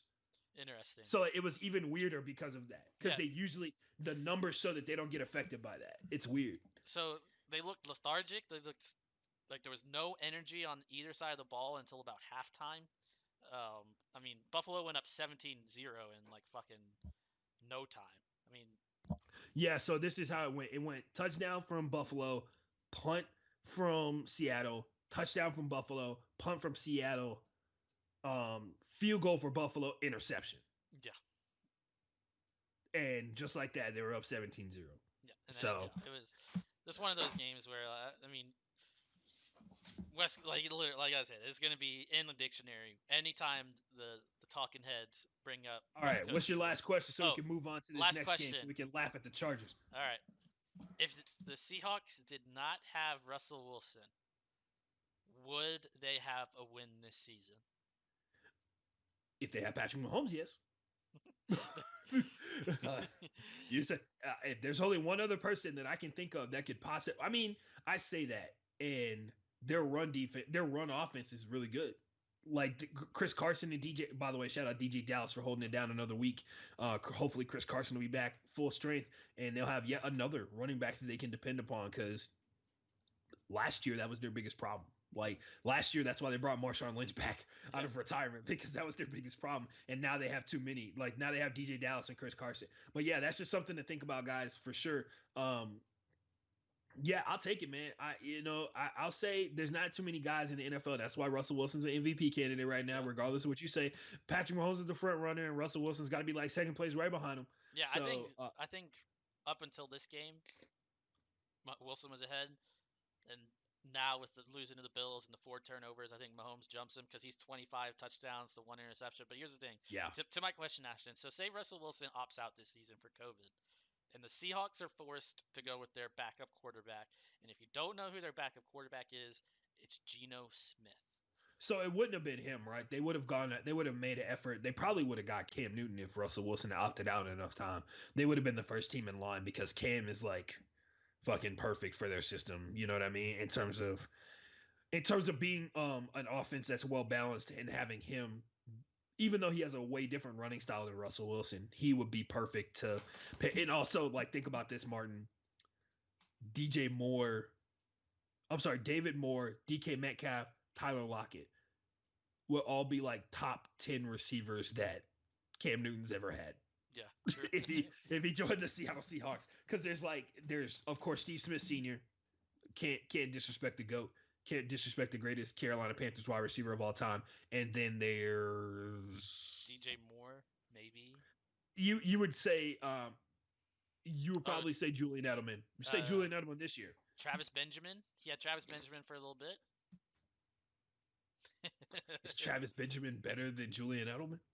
No, fuck no. But I'm just bringing up some of the receivers. Greg Olsen. Yeah.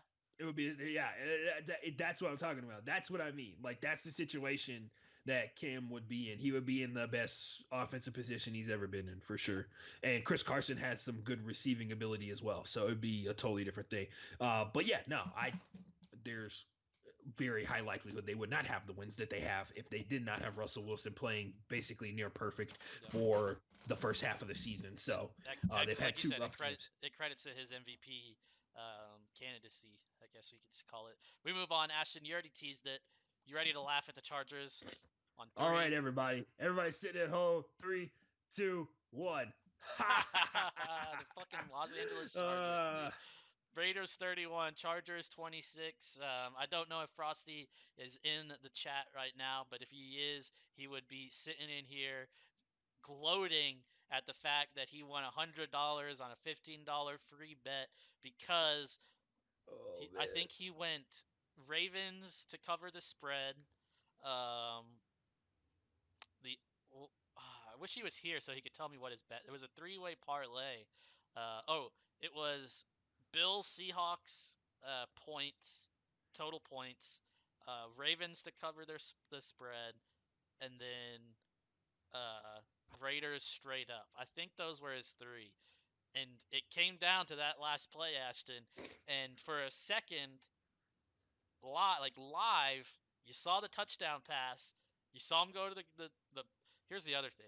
Why is Los Angeles to win the game throwing to their backup tight end? Can we, So opportunities are opportunities, man. You gotta take them. You gotta take the one-on-one matchups when you get it. To their credit, there was a touchdown that the Lions had this week, where it's like T.J. Hawkinson ran a comeback in the end zone, and the lot for some reason, the Vikings were like, yeah, we'll go one-on-one with a corner with no safety help on their huge ass tight end in the end zone. There's no way they're going to do the one thing that'll help them out the most, which is, of course, letting him use his body to shield off the ball, which is exactly what TJ Hawkinson did for that layup ass touchdown.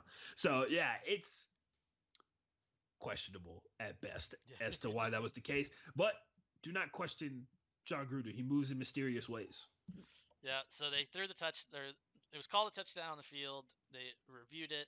There was one angle where it clearly showed that the backup tight end for the Chargers dropped the ball in the end zone, or as he hit the ground, basically. And that brings up the whole, well, Oh, process of the also, catch and all that bullshit. They changed the rule on it.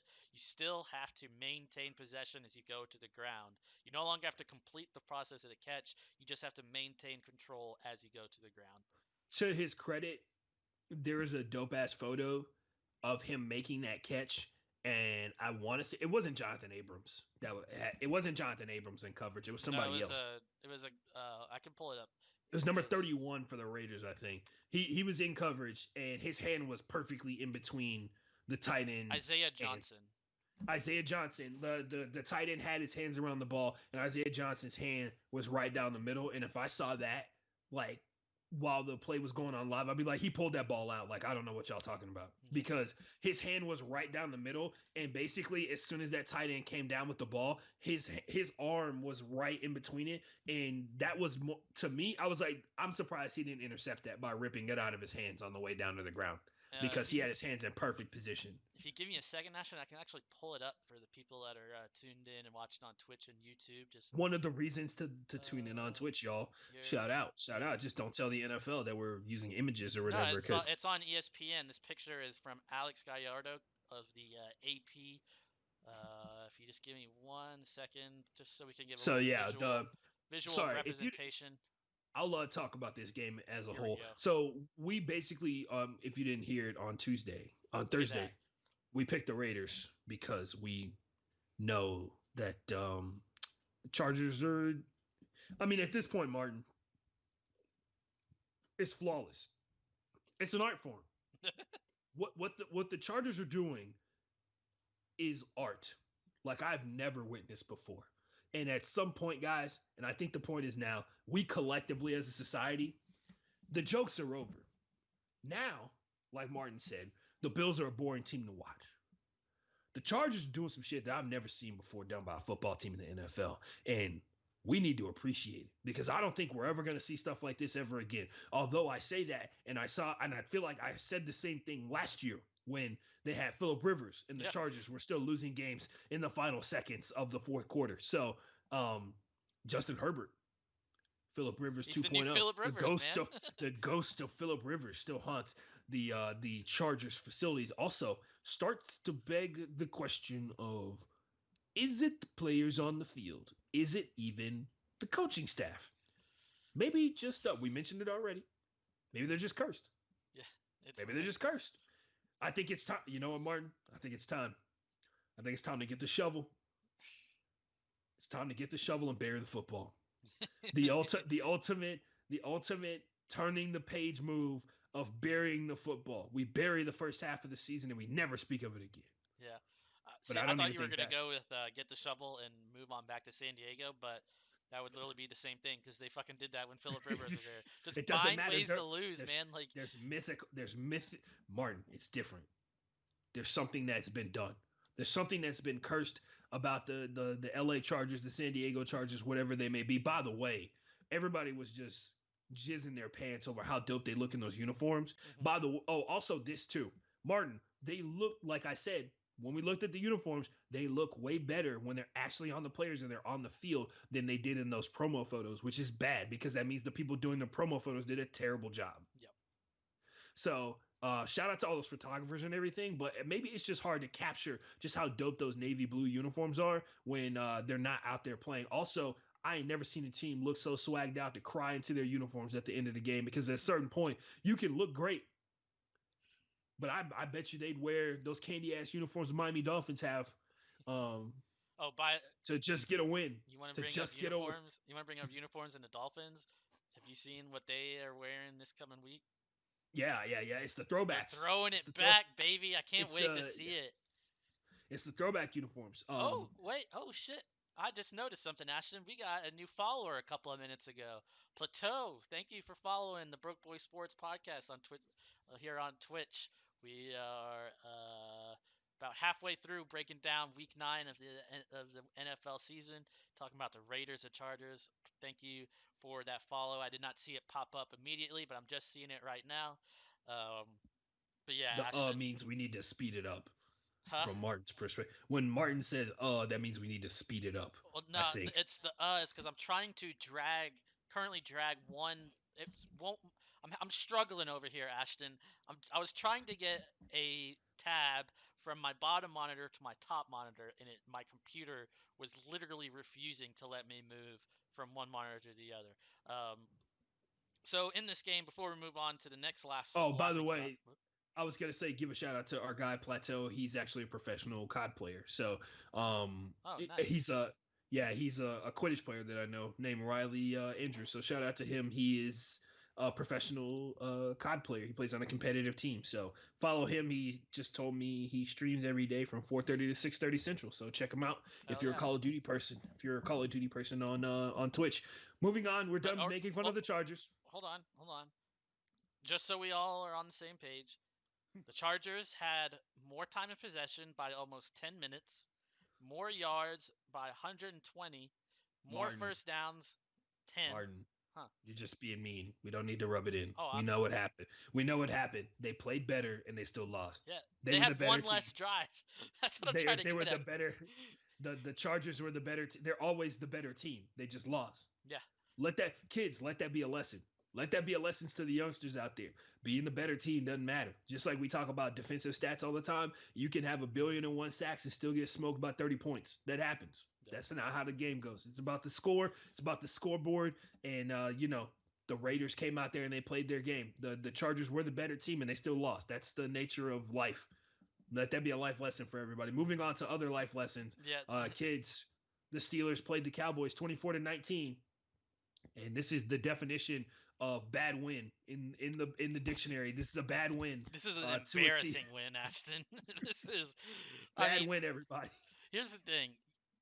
A lot of people watch the Dallas Cowboys. A lot of people tune in for the Cowboys. A lot of people tune in for the Steelers.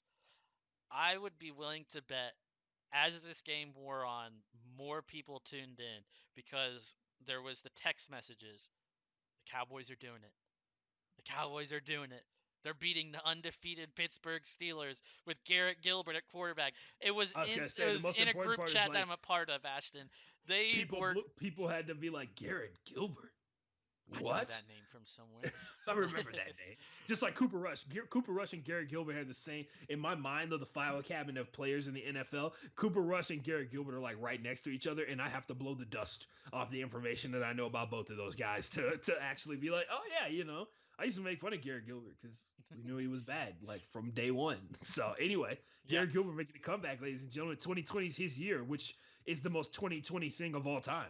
Yeah, Like Garrett Garrett Gil. Gilbert is the one making the Cowboys offense work. Which, by the way, Martin, there are still 9 quarterbacks in the NFL who have not surpassed Dak Prescott in terms of pass yards this season. I just want to put that out there. Stuffed his stats while you got the chance, huh? But they were up 13-0 at one point. They entered the fourth quarter with a 19-9 lead.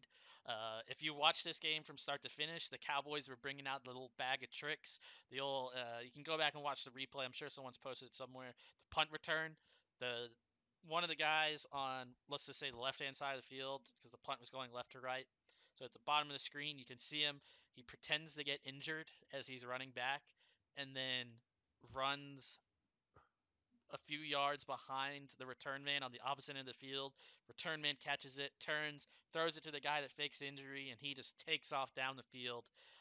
Just Mike McCarthy trying everything he fucking can to just get something going for the Cowboys. I wonder how the analytics guys thought about that game. They're But like, that one is a low percentage success rate. But yeah. Anyway, Mike McCarthy could be very much like the president. One term. yeah, is it'll be interesting to see how Jerry Jones spins it, because I think I read somewhere where he basically said, like, there's absolutely no, where is it? I lost it. also like and this upcoming season, by the way, Oh, here it is. they're already having to make like these weird exceptions for financial, like for the salary cap for next season because of the money that's being lost, right? Like they're talking about the NFL is going to lose at least $1 billion, which is an absurd thing to think, but is very true when you consider there have been teams that have had 0 fans or like less than 100,000 fans this season throughout the course of the season. And even in a bad NFL team, 100,000 fans is what you get in like 2 weekends. So, Yeah. So Stephen Jones. It wasn't Jerry Jones. It was Stephen Jones.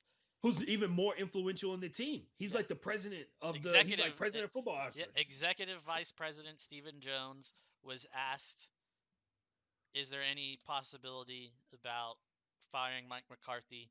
And he responded and said, "Asked what this is from ESPN. This is Todd Archer. Asked whether McCarthy would be safe regardless of how the 2020 season ends, Strone said, absolutely unequivocal." So the Cowboys could lose every game for the rest of the season, and Mike McCarthy will still be the head coach next year. He was also asked and don't about worry, Dak, and he guys, said they that Dak is will. his future. So good luck paying that guy $40 million a year to stuff his stats.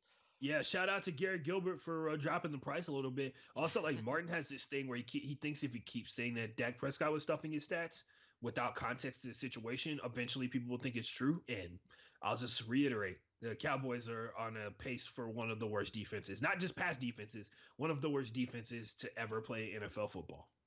And they just lost their starting corner. So Good luck. I would be trying to find the receivers for the number one receiver for any team the Dallas Cowboys play this season, because like they're about to cook. Hold So on. yeah, I can even we could do a little quick schedule. I can bring it up. I've already got it right here.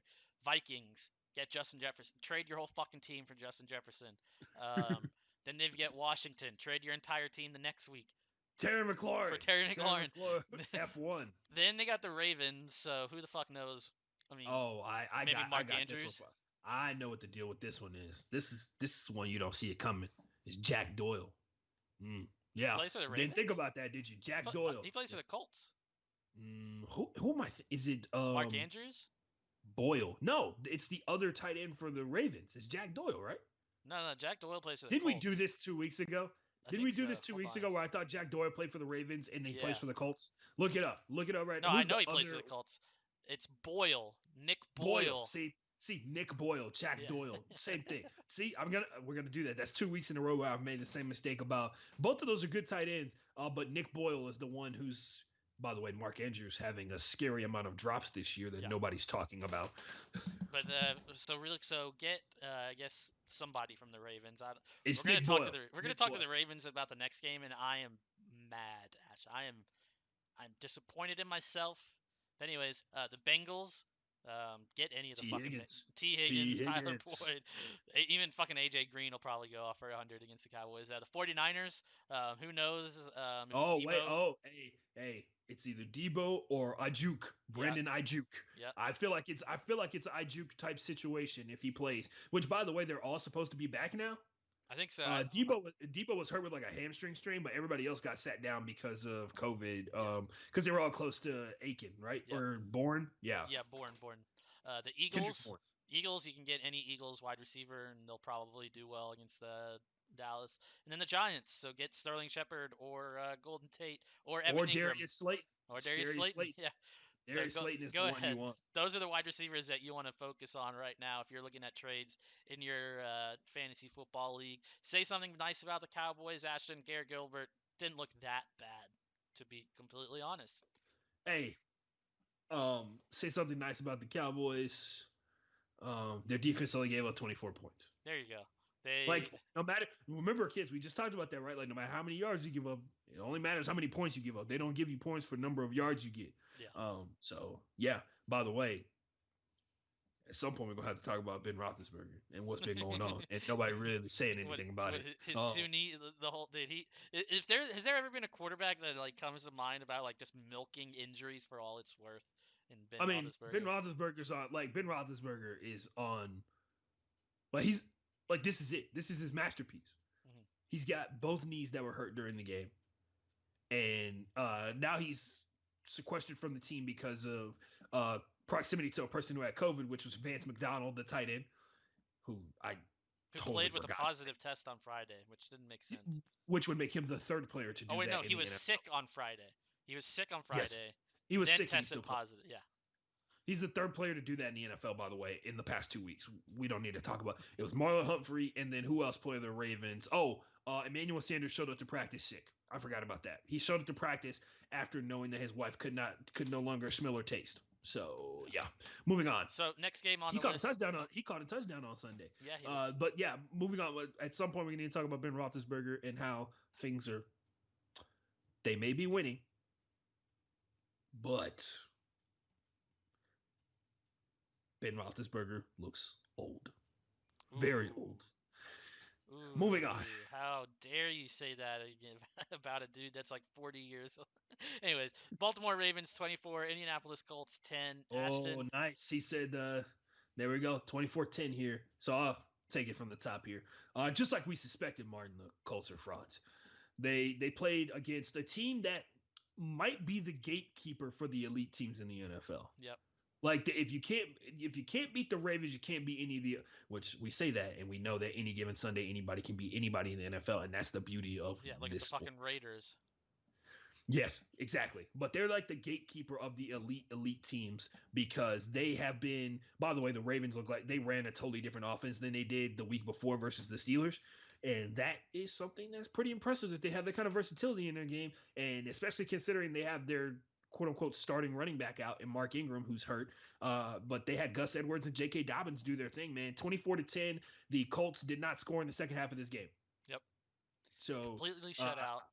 Yep, the Colts defense is legit. They got in on the Baltimore Ravens, who punted on every first half possession that they had in this game.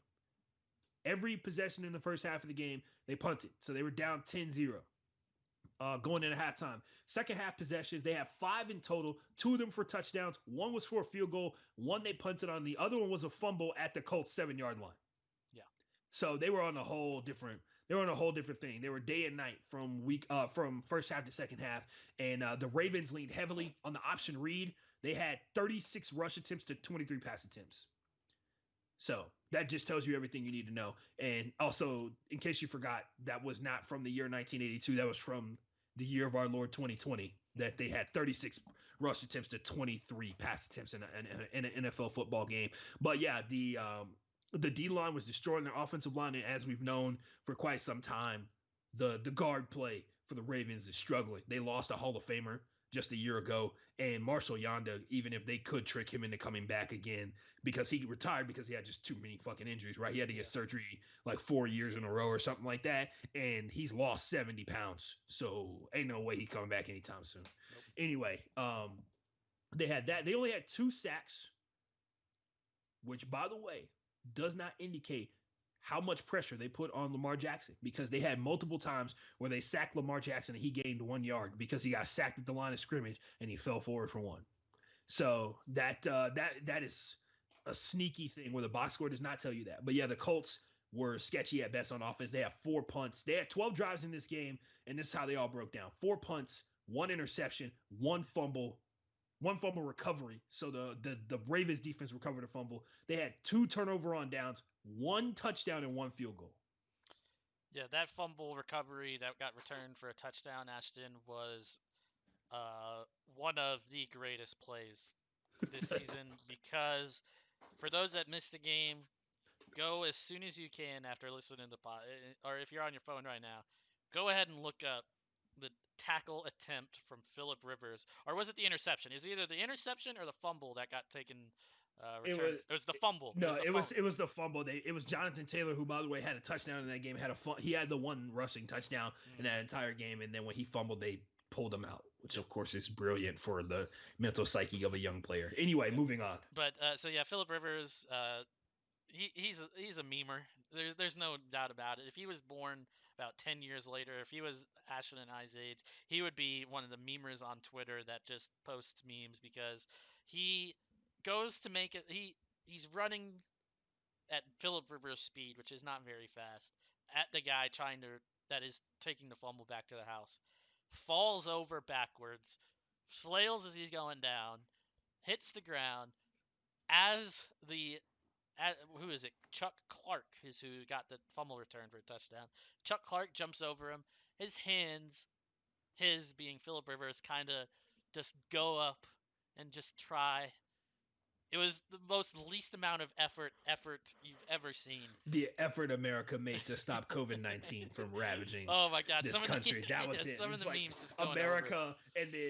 and then Chuck Clark is COVID-19 running smoothly past. Exactly. Also, Marlon Humphrey was at home watching the game. Marlon Humphrey and Ronnie Stanley. Okay, Marlon Humphrey made fun of Chuck Clark. He was like, "Boy, if Philip Rivers would have tackled you," and he was basically just like, "Yo, if he had tackled you, we were gonna light you to fuck up on Monday for not scoring that touchdown." But the other one was really funny. Ronnie Stanley, left tackle, who shattered his ankle, right? Like he got rolled up and they broke his ankle. The guy we mentioned last Thursday because he signed his contract like 4 days before he had a season-ending injury for like $70 million. But Ronnie was just like, "That's right," because he saw the Marcus Peters interception because he's watching the game, obviously, and he was just like, "That's right, Marcus. Show him what them socks do." Because if you know, Marcus Peters does not wear socks when he plays NFL football, and people say it is the equivalent of wearing black Air Force Ones in real life. Because it makes no sense why you would do like that's a person who does not care about their own life, so clearly they don't care about yours. Yeah. So that's what it was. Also, Marcus Peters had the sketchiest interception I've ever seen, but it's also that was a weird one. that was a game that Dez Bryant was active for. Oh, I'm so glad you brought that up, Ashton. God damn it. So, in my main fucking fantasy tangent, talking about my own fantasy football team, like I started the show with, traded for Brandon Cooks. Beforehand, I actually picked up Dez Bryant when they put him on the practice squad. And so when I woke up Sunday morning like a fucking kid on Christmas, and they said Dez Bryant is active for this game, I said, "That's it. He's going in my lineup right fucking now." I took Le'Veon Bell out, put Dez Bryant in, got some text messages asking me, "What the fuck are you doing?" And I said, "This is Dez Bryant's game. He is going to fucking light up the Indianapolis Colts." And he had 2 snaps all game, no targets, Ashton, and 0 fantasy points. And It'd be like that sometimes. I dropped Dez Bryant immediately this morning. You were so mad you dropped him. You didn't even wait to see if a couple of games later he was going to get opportunities. So mad. But yeah. So mad at Dez Bryant. He even like tweeted out like all this like positivity stuff. Like I was eating it all up, dude. NFL Twitter was hyped because Dez Bryant was finally back. He wore the Kobe jersey. He wore the Kobe Black Mamba jersey to the stadium. Everything pointed to having a good game. Let that man eat. Exactly. Let Dez Bryant eat. It was ridiculous, dude, and just so annoying. I'm so mad at myself for buying into that. Dude, I was literally like on my phone, just like searching everything Des Bryant. Like he's got the jersey, he's got the speech, the tweets, the everything, and he went out there and did fuck all. He's got the workout hype videos that we've been watching on Instagram for 3 years Everything, now. man. No, but it's once again like let's be for real. In terms of fantasy, we've all been there. Yeah, We've we've all all. been there where we're looking for a reason to put a guy in that we got a good feeling about, and then somebody's got some random stat about like, oh, they played this team like 3 years ago, and the last time that they played this team, they rushed for like 2,788 yards and 15 touchdowns, and ever since then, that's been like the one team that they've always played really well against. They always have a great matchup against this team, even though that team that you're talking about now, it was 3 years ago, Yeah. but now they have like a totally different head coach, a totally new roster, and a totally different defensive philosophy. But somehow, some way, that guy is gonna figure it out. Like it's gonna be just like old times because you need 20 points from a random flex player so you can win. You can win this week's matchup and you can be 2-5 on the season. That point is going to be put to the test this year, Ashton, when T.Y. Hilton and the Indianapolis Colts play the Houston Texans. Because Yeah, T.Y. Hilton has had one of the worst seasons of his entire career. but he loves playing against the Texans. How many Well, 200 yards it's games does he because have? the Texans' defensive strategy of putting some of the best wide receivers in true man-to-man coverage, one-on-one coverage, with very rarely safety help over the top, unless they get like 15 yards down the field, is many would say not smart. Yeah, especially when that I would be one of those many. especially when that cornerback was Jonathan Joseph on the back end of his career, and they were putting him up mano a mano versus fucking T.Y. Hilton, who Who was taller and can jump higher than faster him. and And to his everything. credit, a lot of those times T.Y. Hilton was catching contested balls, but it was just that he was bigger than Jonathan Joseph. Like Jonathan Joseph would be right there some of those times, and he just wouldn't be able to he wouldn't be able to stop the ball from getting into his hands. Yeah. So that's how it goes. Last Anyway, thing on moving this on. one, Ashton, the Ravens did that thing that no matter what sport you like to watch, they did that thing where in the first half or at the start of the game, whatever you want to say, they were like, "All right, you give us your best. See how you do. Give us do whatever you fucking want to. We'll fucking play bland ass fucking football for the first And they 30 hit you. minutes of this ball game, and then hit you in the fucking mouth once the second half starts." Because I mean, They like did you the said, it was night and day. verbal meme. Thanos, all that for a drop of blood, and or they got 10 points out of him. yeah, exactly. Or the kid, the high school kid that they interview, and he's like, they had us in the first half, I'm not gonna lie, they had us in the first half. and then the second half That's comes out. that guy's like crazy inspirational. Apparently, For like you real? follow him on Twitter, he's like a supremely positive individual. He got like a shit ton of Twitter followers because he would just tweet out like super positive quotes every day. Yeah. Anyway, And so I randomly was like, I didn't even realize you could do this on ESPN's site. You can do like play by play the win probability. oh So yeah, at halftime, the Colts were at 55.3. When the ball kicked off for the second zero. half, it went to 52.9 for the Ravens. Nothing had happened in the ball game. Literally just from end of the first half to the start of the second half. What is that? 5 plus 2, 7. That's a 7% swing just going to halftime and coming. That shit doesn't make any fucking sense. Oh, also, it probably got really wonky because the first possession of the second half, the Ravens fumbled on the 7 yard line. Yeah. So Which, it probably got even weirder. But yeah, yeah, win probability is win probability is under assault this year. it really is. That's the stat. All the numbers, guys, because because of assholes like the Chargers And the and the Falcons. Yeah. Falcons, all those teams out there who are finding new ways that literally is a new brand of hell that most teams have never even thought were possible. And they're taking like 99% win probabilities and flipping it to 0% in 2 minutes Yeah. somehow. Yeah. Anyway, Next game. Yeah. literally the Falcons lost the game by scoring a touchdown, guys. Yeah. Like they did that this season. Yeah. Anyway, They go also ahead. lost the game by giving up an onside kick in an era where onside kicks should not be fucking recovered. Anyways, next game on the list, Ashton, the Tennessee Titans and the Chicago Bears. Titans 24, Bears 17. Can I start with this one? Go Take ahead, this Mark. win Got away from the fucking Titans. it. If we're Bad win. counting Bad win of Martin coming out the gates. Bad win. if we are counting the Eagles and Bengals tie as a loss for the Eagles and a win for the Bengals, this was a loss for both fucking teams because this game shouldn't even count in the fucking record books. The Bears are fucking garbage on Yeah, they had their offense. worst game of the entire season, and they still scored 17 points. I'm not gonna lie, that was weird. It's so the they had the ball for over 33 minutes, put up 400 almost 400 yards of offense and did fuck all with it. Absolutely nothing. Matt Nagy, See, you kids, are this is the let. go ahead.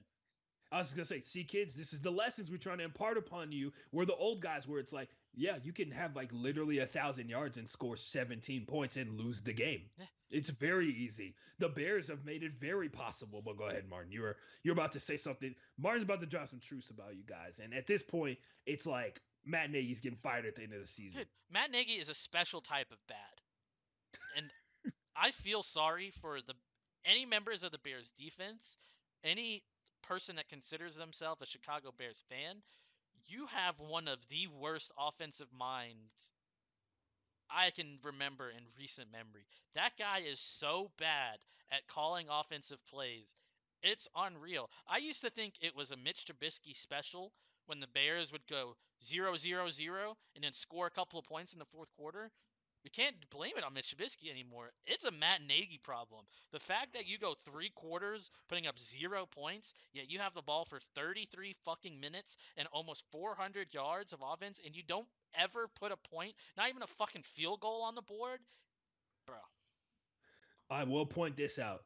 You know how I know it's bad, Martin? I didn't watch. I watched the full highlights of this game. So like every completion, every positive rush yard, every touchdown, every interception type deal. You know how I know it's bad? I read an article this morning talking about why Mitch Trubisky should be the starter of the Chicago Bears again. And it Yeah. was like by the way, it was from the Athletic, which means that it's an article that I paid for.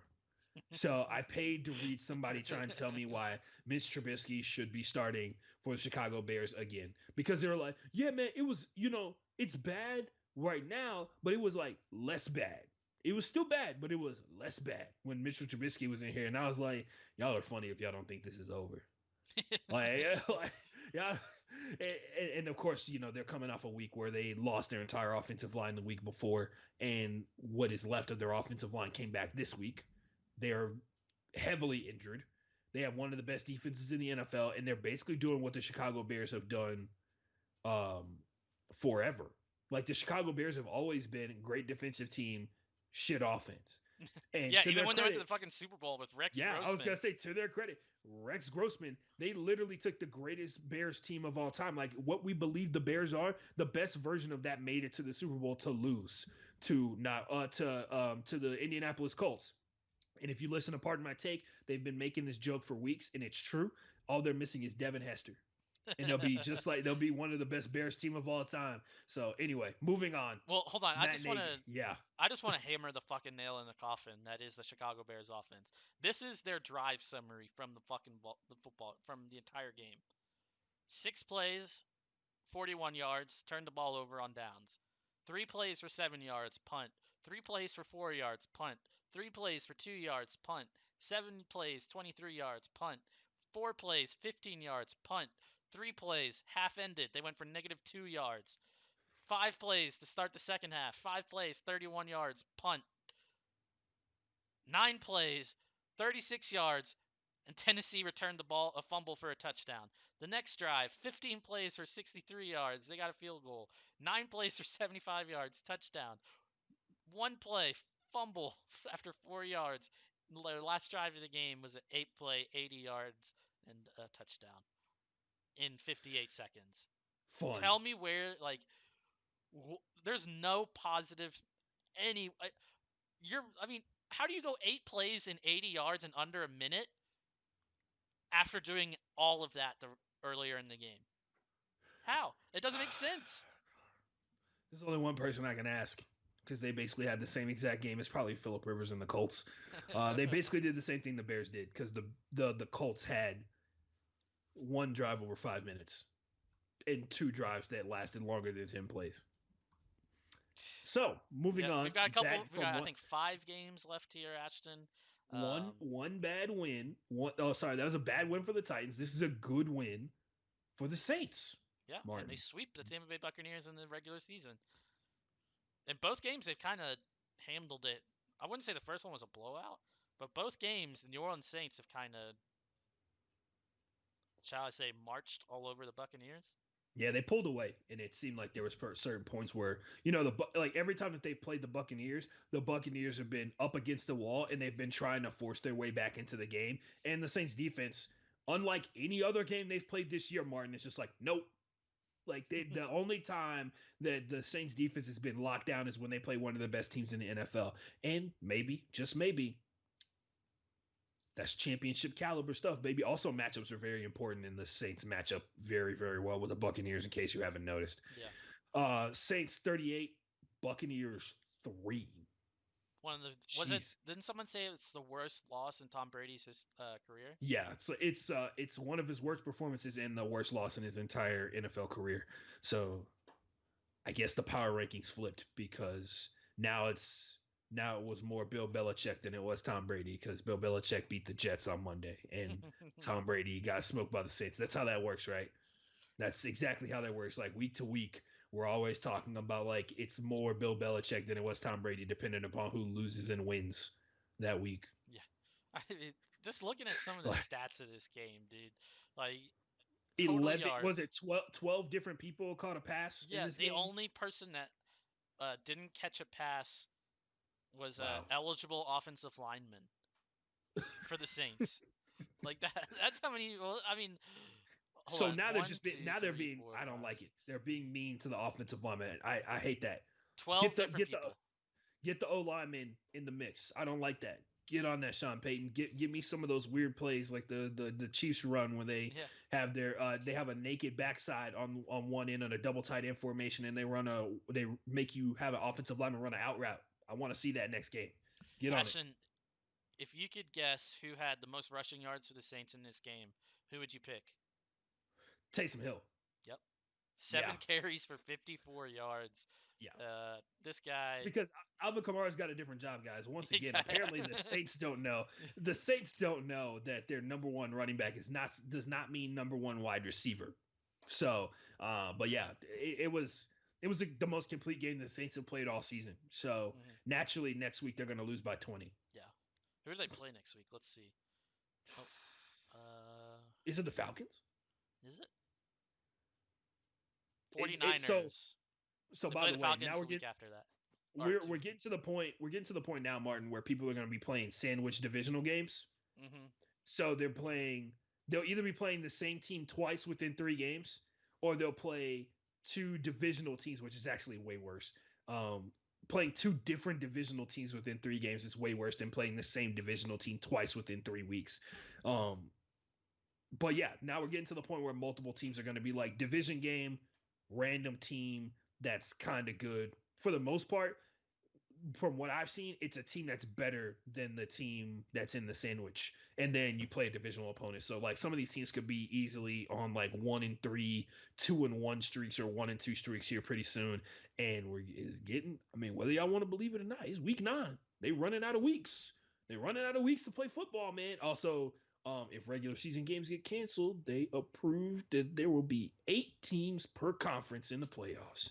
So the NFL takes one step closer to their ultimate goal of making qualifying for the playoffs as easy as possible. Thus, hmm hence more football. Yep. 6 games is what it takes to make. Just they're gonna go full bowl eligibility rules. 6 games and you're in the playoffs, guys. Yep. Get in there. 6-11 and you can play. 6-10 and you can play in the NFL playoffs. Get on out there, guys.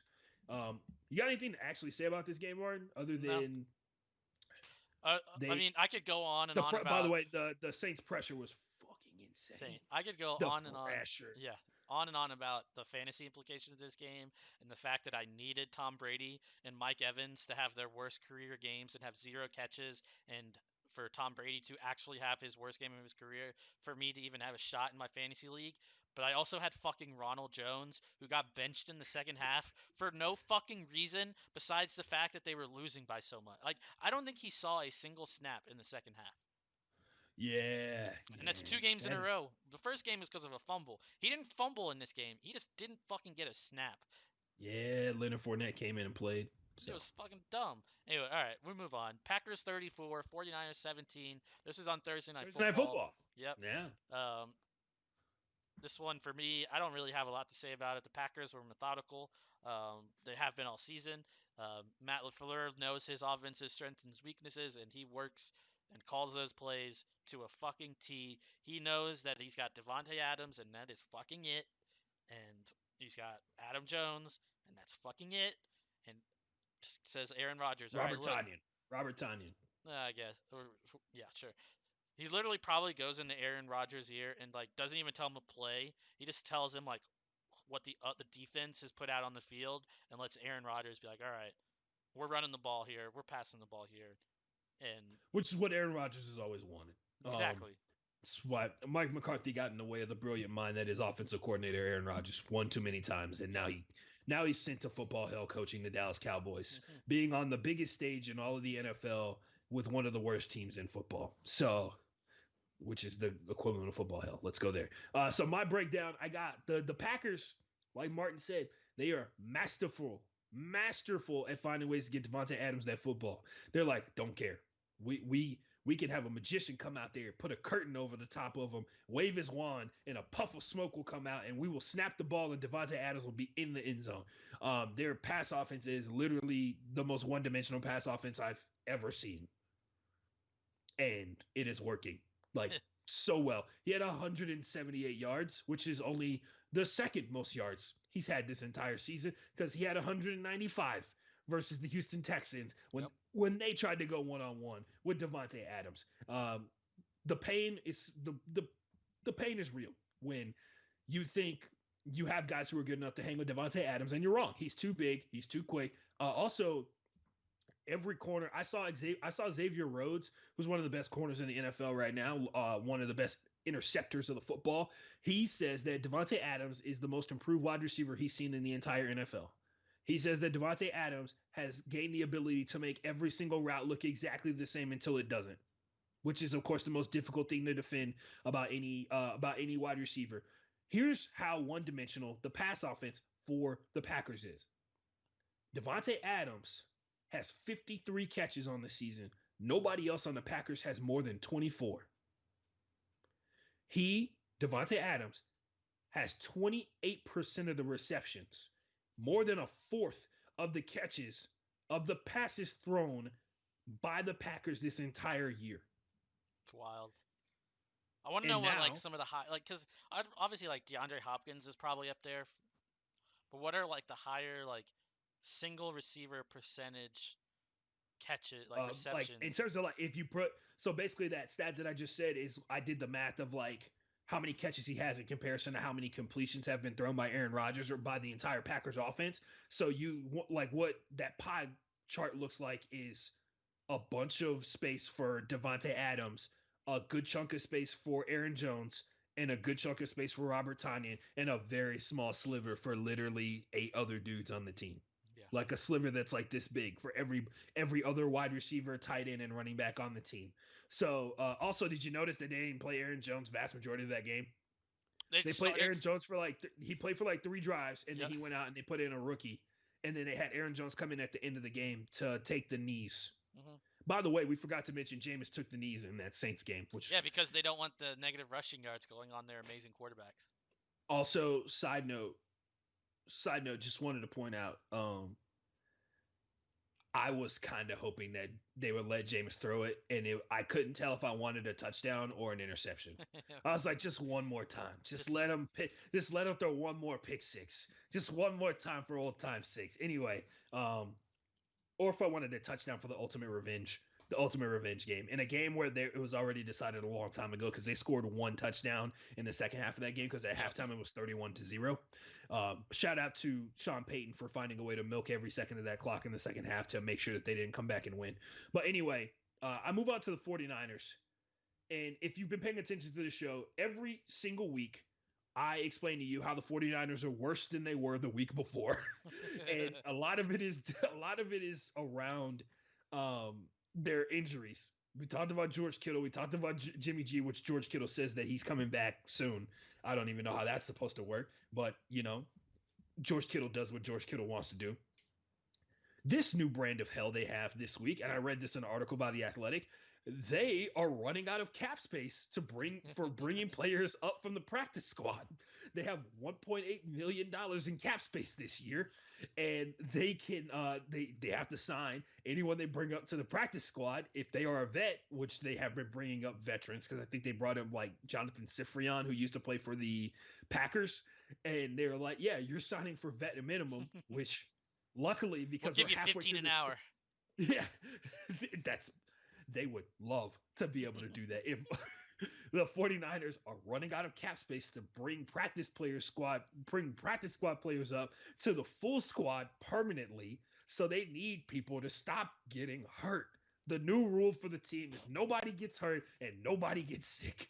That's what. By the way, Richard Sherman is on his way back. They say worst case scenario he's playing next week, so he should be back this week. That should go a long way. He tweeted out today a picture of him on the football field during a game saying soon, I think it was, almost there or something like that. Hopefully they don't, or hopefully Jason Verrett doesn't get benched when Richard Sherman comes back. That would be stupid.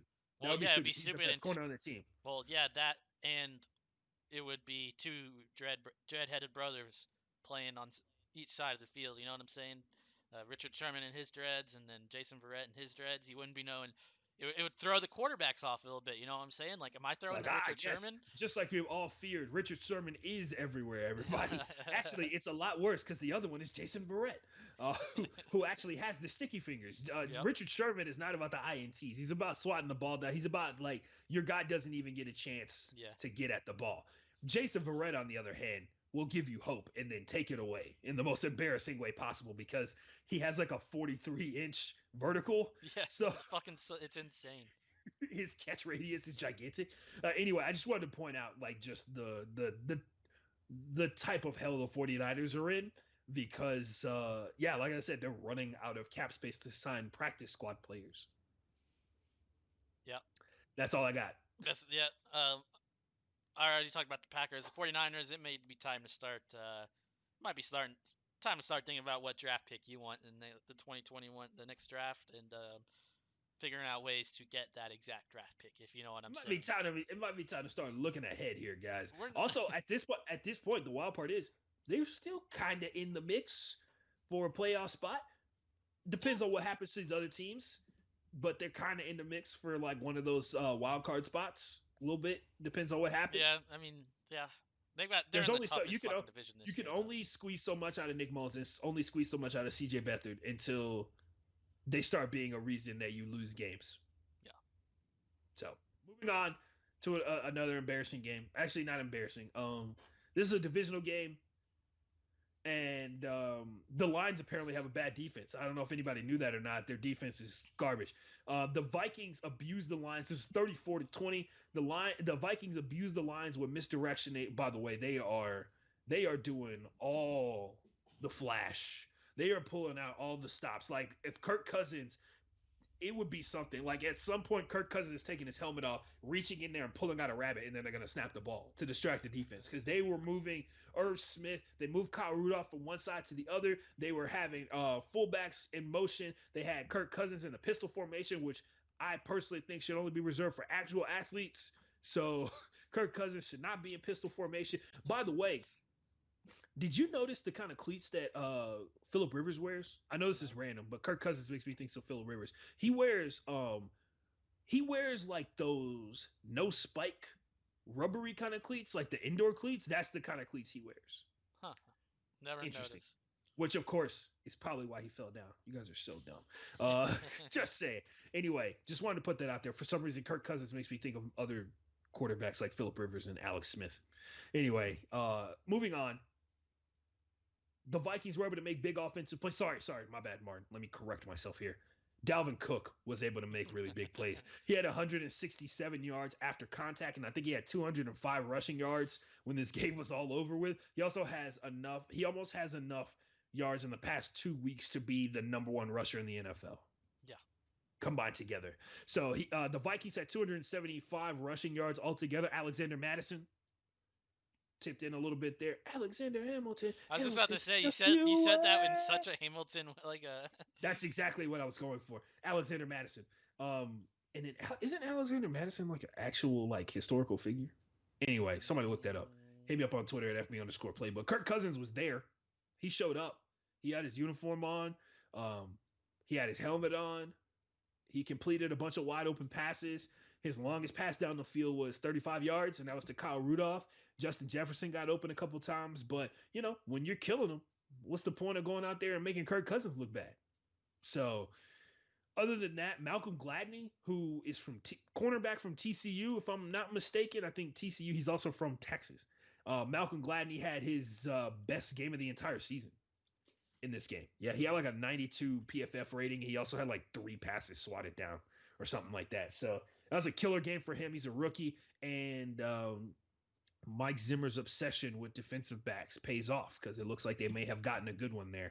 The Lions, on the other hand, collectively, because guess what? Matt Stafford not only missed all of the week of preparation, he got concussed in the fourth quarter and passed concussion protocol. Well, he got what we thought to be a concussion in the fourth quarter, missed the entire fourth quarter, and was concussed. They had 3 total interceptions the first 4 drives of the second half. 2 were interceptions. 1 was a punt, and the other one was a field goal. I don't know if you know this or not, guys. That's not how you win football games. Matt Stafford missed the entire fourth quarter with a concussion, but apparently passed the protocol. The positives of this game, DeAndre Swift looked really good on offense. yeah. That's all I got. Not a lot What for you the got? not a lot for the Lions to take away. There was a struggle.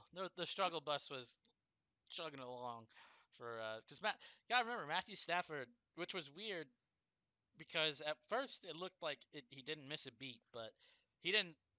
They were explaining his weird story because he got put on the when we talked about him on Yeah. Thursday. We were thinking he might not play because of being on the COVID list. Well, he didn't practice all week. They kept him like isolated. They isolated him in isolation, if that makes any sense. Yes. Then he paid for his own private flight to Minnesota. Then when he got to Minnesota, they put him on the opposite end of the hotel that the team was staying at. Then like he took his own bus or something to the game. He didn't see his teammates from the moment he got put on the COVID list to when he walked into the stadium to warm up for Which, an by the entire way, week. if you really thought that he could possibly be positive, all those efforts that Martin just explained, taking a private jet, staying on the opposite side of the hotel, mean nothing the second he walks in the locker room. Yeah. Because I get what they're trying to do. They're trying to reduce the possibility of him transmitting viral load of like if however much it takes of the virus being in your system or on your body for you to eventually contract COVID-19 is a big difference between that and like being with him because we've also learned, which by the way, there's a situation right now that at some point somebody's gonna have to look into and confirm whether or not it's true. There's a situation going on, Martin. It's one of the college football games. A team that had players that tested positive on the field. The following week, the team that had 100% people who were negative now has positives. So the biggest thing that we were taking out of football the whole time, we've explained this like a couple weeks ago, is that the amount of time you spend in contact or playing football against an opposing team is not enough to transmit COVID-19 from person to person. You don't spend enough time, especially if you're playing like the further out from the ball you are, the less likely that's going to transmit itself, right? Like you can't transmit it from defensive end to quarterback because for the most part, the defensive ends don't even get close enough to the quarterback to be able to transmit it, right? Linebacker, even offensive lineman to defensive lineman. The thing that happened, I forgot what 2 teams it was, but one team had COVID outbreaks afterwards that they found out after the game was over with, and now the other team has outbreaks. So there's a possibility that you can transmit it from team to team, which of course changes the whole thing all over again. And it creates a big ass problem because if that's possible, now you have, by the way, this is the second time this season the Vikings have played a team that has a possible positive player in terms of like COVID-19. Because remember, they played the Titans Hmm. the week before they got pulled off the schedule to move their game from like one week to the other. They played the Titans and did not catch it from the Titans. Anyway, just Yeah, something to and think well, he about. didn't. He never tested positive Yeah, for it. he He was just was, close to somebody who had yeah, it, right? The contact staffer that had tracing. it. Yeah, Yeah. and so they tested him negative, negative 5 days in a row. But then the first time they saw each other was out on the field. Dalvin Cook almost averaged a first down every time he touched the ball. And if you go watch some highlights, it looks a lot worse than those numbers show. He It carried look, the I rock mean, 22 times, Ashton. 22 times, I'm gonna tell you, almost a first down every them time. 22 times, it took them like 5 yards to touch him. Hmm. I kid you not. I watched every single carry that he had in that game, and they had 2 times where they touched him at the line of scrimmage. You know what happened after those two? He ran for 15 more yards. Yeah. He literally got jammed into his own center, spun away from 2 defensive linemen, and ran for 15 yards.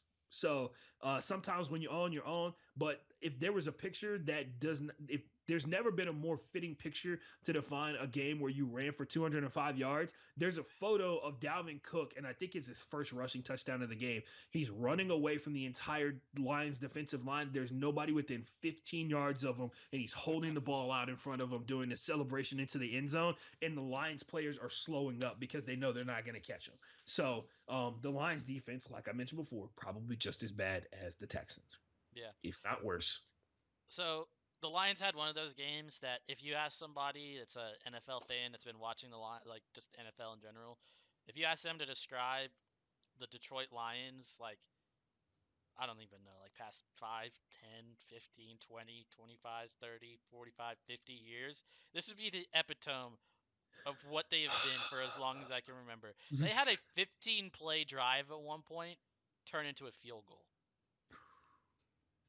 Yeah, it 15 was play rough, man. drive and you got 3 points out of that shit. God, Yeah, dude. and remember, Matthew Stafford holds the record for most game-winning drives since 2010 or something like Shit's that. It's wild, crazy. man. It's just Uh, wild.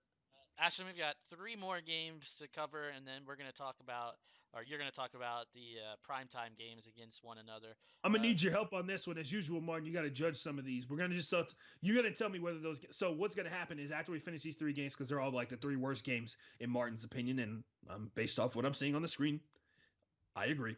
Uh, the I'm gonna we're gonna look at Monday Night Football, Thursday Night Football, and Sunday Night Football, the 3 primetime slots in the NFL season, and see who's gotten the worst and the best games so far, or who's had the most good games so far this season in the primetime slots. Because last year, Monday Night Football pays a lot of money to have the NFL on, and Thursday Night Football would happen even if Fox wasn't willing to pay for it because it was going to be on NFL Network. mhm. And Sunday Night Football is like a bellwether. It is the epitome of the primetime games in football. And they almost never have bad games. So I just want to look at about halfway through the season, because I think every team has played half their games now, because some teams had bye weeks or whatever. I just want to look at who's got like the shittiest game so far, because everybody makes it seem like Monday Night Football is the absolute worst. Mhm. And I just wanted to see if it's a product of the games that they're putting on, which I think it is, or if it's literally like what y'all are saying, like the booth is bad or whatever. If you think it's one of those two things, This hit me is up not. on Twitter. Sorry. Go ahead. No, no, go ahead. No, you I, had I, no, go I'm ahead. a I'm a Monday Night Football stan. I love the booth that they have right now. I A lot of fucking people don't. A lot love of it. people only like Lewis Riddick right now, and I was like, I don't even. I'm not gonna say anything. Everybody likes Lewis Riddick except the people who think that he's salty about not being an actual executive in the NFL. Which, if you know anything about Lewis Riddick and you pay attention to NFL rumors, he's one of the names that comes up all the time. So Yo, like Houston somebody's calling him. Texans, we need a general manager. I'm just saying, Lewis That Riddick would be lit. better It get would be lit. interviewed. It would be lit. But yeah, so we move on, Martin. Broncos versus Falcons. I'll say this, and this will tell you everything you need to know about this game. It's actually kind of shameful that this game was this close. Also, remember, Raheem Morris is no longer in the running to be Mhm. the Falcons head coach. Although he is 3-1 as the Falcons head coach, he is no longer in the running because he lost the game. He had to go 11-0 to be in the running for the head coach position, which, I'm sure he's real bummed out about. I'm sure he's real sad that he's no longer in the running to be the Falcons head coach. The Falcons won 34-27. The Broncos got 27 points against one of the worst pass defenses in the NFL, and the Falcons got 34 points against a Broncos defense that didn't have not have its number 1 or number 2 corner.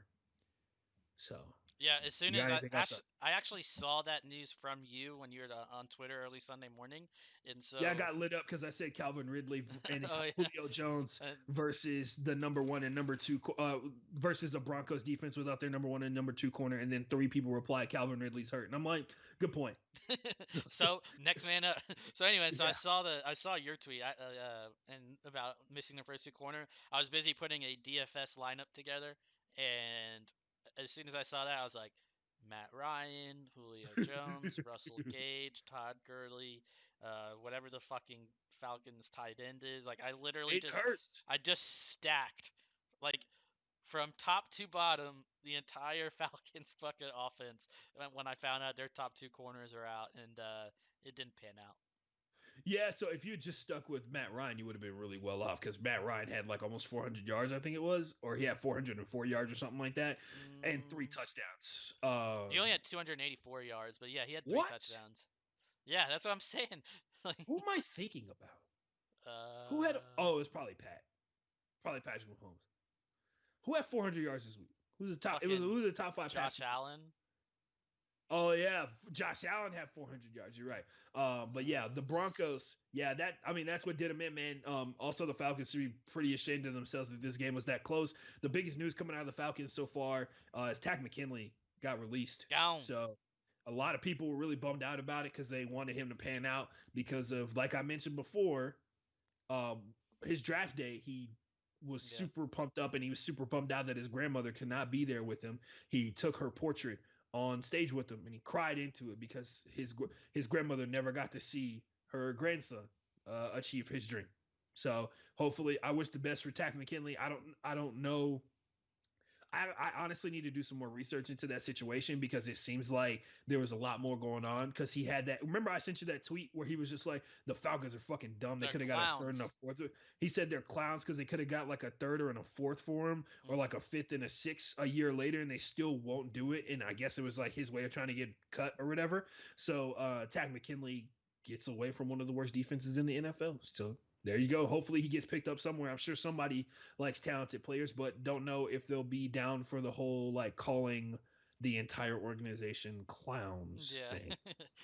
Good luck. So Good luck explaining that one to your next suitor. But the Falcons, just really quickly, they tried. They tried to they get. tried to They get to the tried to Broncos. lose. They were up 27-6 in the going to the fourth quarter. Oh Ashton, my God. No way. yeah, There's no they gave up three touchdowns to Denver in the final 15 minutes of the ball game and only won by a touchdown. They tried to blow it, but unfortunately, Denver said, "Actually, we're the ones trying to get better draft position than you guys."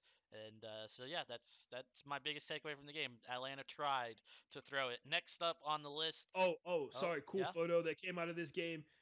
Even though Calvin Ridley didn't play, he got in the photo. Jerry Judy, Calvin Ridley, Julio Jones, 3 Oh, different yeah. generations of Alabama wide receivers on the field or in that game at the same time. I thought it was cool. It was on Twitter. Yeah. Giants 23, football team 20. With Kyle Allen suffered a If, nasty injury we already talked if you about. haven't heard, if you haven't heard the joke already, we'll make it here. Daniel Jones is undefeated versus Washington. He is. He's 4-0 versus Washington and 1-17 Yeah, versus everybody else. just let him play Washington each and every week, and let's see Just a where the Giants go. designated hitter for you. Just get a real quarterback, and then whenever you play Washington, you put Daniel Jones out there, and he'll make it happen for you. But yeah, I'm not gonna waste our time talking about this game. No, But yeah, Alex Smith. No Giants matter are- how, as long as Alex Smith stays healthy and finishes the season, he's the comeback player of the year. There's no fucking doubt about that. yeah, he threw for 300 plus yards, and he had 3 interceptions in this game, right? Yeah, like spend a couple of seasons getting healthy and come straight back into being just what Alex Smith was pre-injury, getting some Wow, yards, getting that's some. not true. That was Alex Smith. Like honestly, the version of Alex Smith that Washington got was probably the best that had ever existed because at a certain point when he was playing with Kansas City, he started being like a game decider. He started being a reason that they won games, and he stopped being the game manager because he literally had his best offensive year He had his best passing year the year before he ended up in Washington. They just had Patrick Mahomes and they Yep. moved on from him. I just want to make that clear. I know he's been a game manager most of his career. He lost his job to Colin Kaepernick and all that kind of stuff like that. But if anybody has improved since they got into the NFL, it is Alex Smith. Yeah. I'm not hating on him. I'm just saying. Actually, looking at his career stats, he hasn't Yes, thrown. I mean, yeah, so 2019 he wasn't in the league, all right. He hasn't thrown double-digit interceptions since 2010. So that's the and a lot of people use that as a weapon to prove that he was a game manager. And I'm like, so protecting the football makes you a game manager. Interesting. So what yeah. does that make Daniel Jones? Daniel Jones is just a dual threat quarterback, Ashton. That's all he. That's all he He's a is. dual threat. He's a threat to the offense and to the defense at the same time. He's a threat to the offense staying on the field, and he's a threat to the defense scoring. You're right. Last game on the list, Ashton. This is the Monday night game. The New England Patriots come from Oh, behind and beat the New York Jets. There was people saying, "Is this going to be the Jets' first game that they win this season?" by the way, sad to say, I never thought if you told me 3 years ago that at some point, like if 2020 me could call like 2017 me and be like, "Hey, Ashton, in 3 years, the closest that the Jets will get to a win in a single season, the best chance for them to get a win will be versus the Patriots." Yeah, I would hang up the phone and block that number yeah. because it would be weird for me calling myself from the future. But yeah, this was the Jets' best chance to get a win. Yep. And if anybody thought that the Jets were actually going to win this game, we've already talked about it. You got fucking played. If you bought into this thinking that this was anything other than predetermined what was going to happen, you got fucking played. The Jets were up 27-17 going into the fourth quarter. They technically hadn't played that badly. And then Adam Gase, somebody from upstairs. They even show I can go and point to you the exact moment Adam Gase got reminded of what the Jets' priorities are this year. They showed a shot of the general manager in his booth on his phone texting away while they were up. So, by the way, everybody thinks that clip is him asleep. You know that, right? Yeah, but They I'm think just that's him asleep. Which, by the way, would would be even better, also dude. which Like be the he wakes up and he woke up. He's like, "What the hell's going he on? We're woke winning up, saw still." the score, and immediately was like, "Can you guys tell Adam Gase he's fucking fired at the end of the season, and we want to go 0-16?" And Yeah. he's like, "Say no fucking more. Say no more. Let me pull it up. Hold on, Ashton. Where's my play-by-play? Where'd that interception happen? It's like 7 minutes and 30 something seconds Six or something minutes like to that. go. 6 minutes to go in the fourth quarter. Joe Flacco drops back while the Jets are up 27-20. 6 minutes to go, and they throw from the 18-yard line. They throw a 70-yard bomb to Mims. It gets intercepted at New England's 28-yard line. So think about that. The ball was snapped at the 18 and intercepted at the 28. You're up 7 with 6 minutes to go. You're telling me any other coach in the NFL would have thrown a 70, 80, I don't even know the math on that shit. Would throw a fucking bomb when you're trying to run out the clock and win the game. Yeah, so I think y'all heavily underestimate how bad the Jets are, and that's a part of why y'all think this conspiracy has legs on it. But who knows? But yeah, man, it was a good game, I guess, for Jets. Well, I'd hate to actually talk to Jets fans because the question starts to become like, do they even want them to win? No. You're going 0 So 16. Like, the goal is to go 0 16, get Adam Gase out of there, possibly fire the general manager unless he's like the owner's son or some shit. Uh, and no, he just got there. He remember the Jets hired their general manager after their last general manager that they didn't like spent all the money for free oh, agency yeah, and and set the draft board. yeah, that's right. They did that.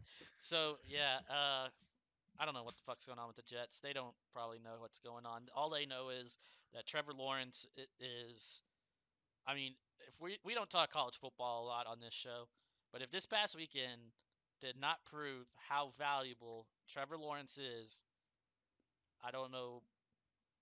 I don't know what to tell you, man. Like, Yeah, and it's there's not one player that's going to fix that team anyway. No, That's all I got to say on that. There's no oh, way that one player is about to turn around what they got going on because there's something far worse going on there.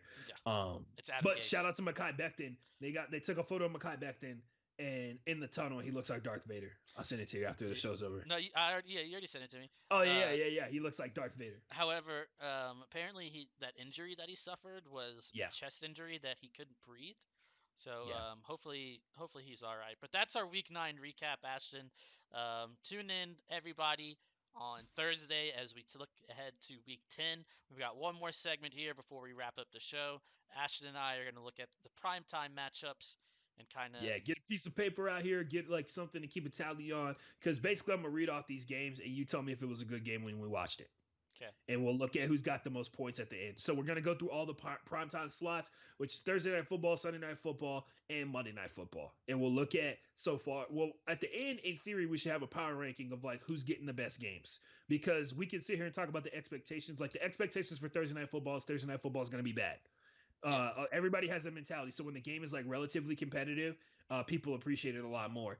Sunday Night Football, people have the highest expectations because it's supposed to be some of the best teams in the country. It's supposed to be the best teams in the league playing each other for the most part. A lot of playoff games have been played. A lot of future playoff games have been played on Sunday Night Football, and a lot of Super Bowl contenders will play on Sunday Night Football as well. Monday Night Football is always this weird, because they can't flex Monday Night Football games. Mm-hmm. There's always this weird combination of teams that could be good and teams that because remember a long time ago, like 4 years ago, they signed the CBA and it required every team to get at least 2 primetime games throughout the course of the season. So, and if you win a lot.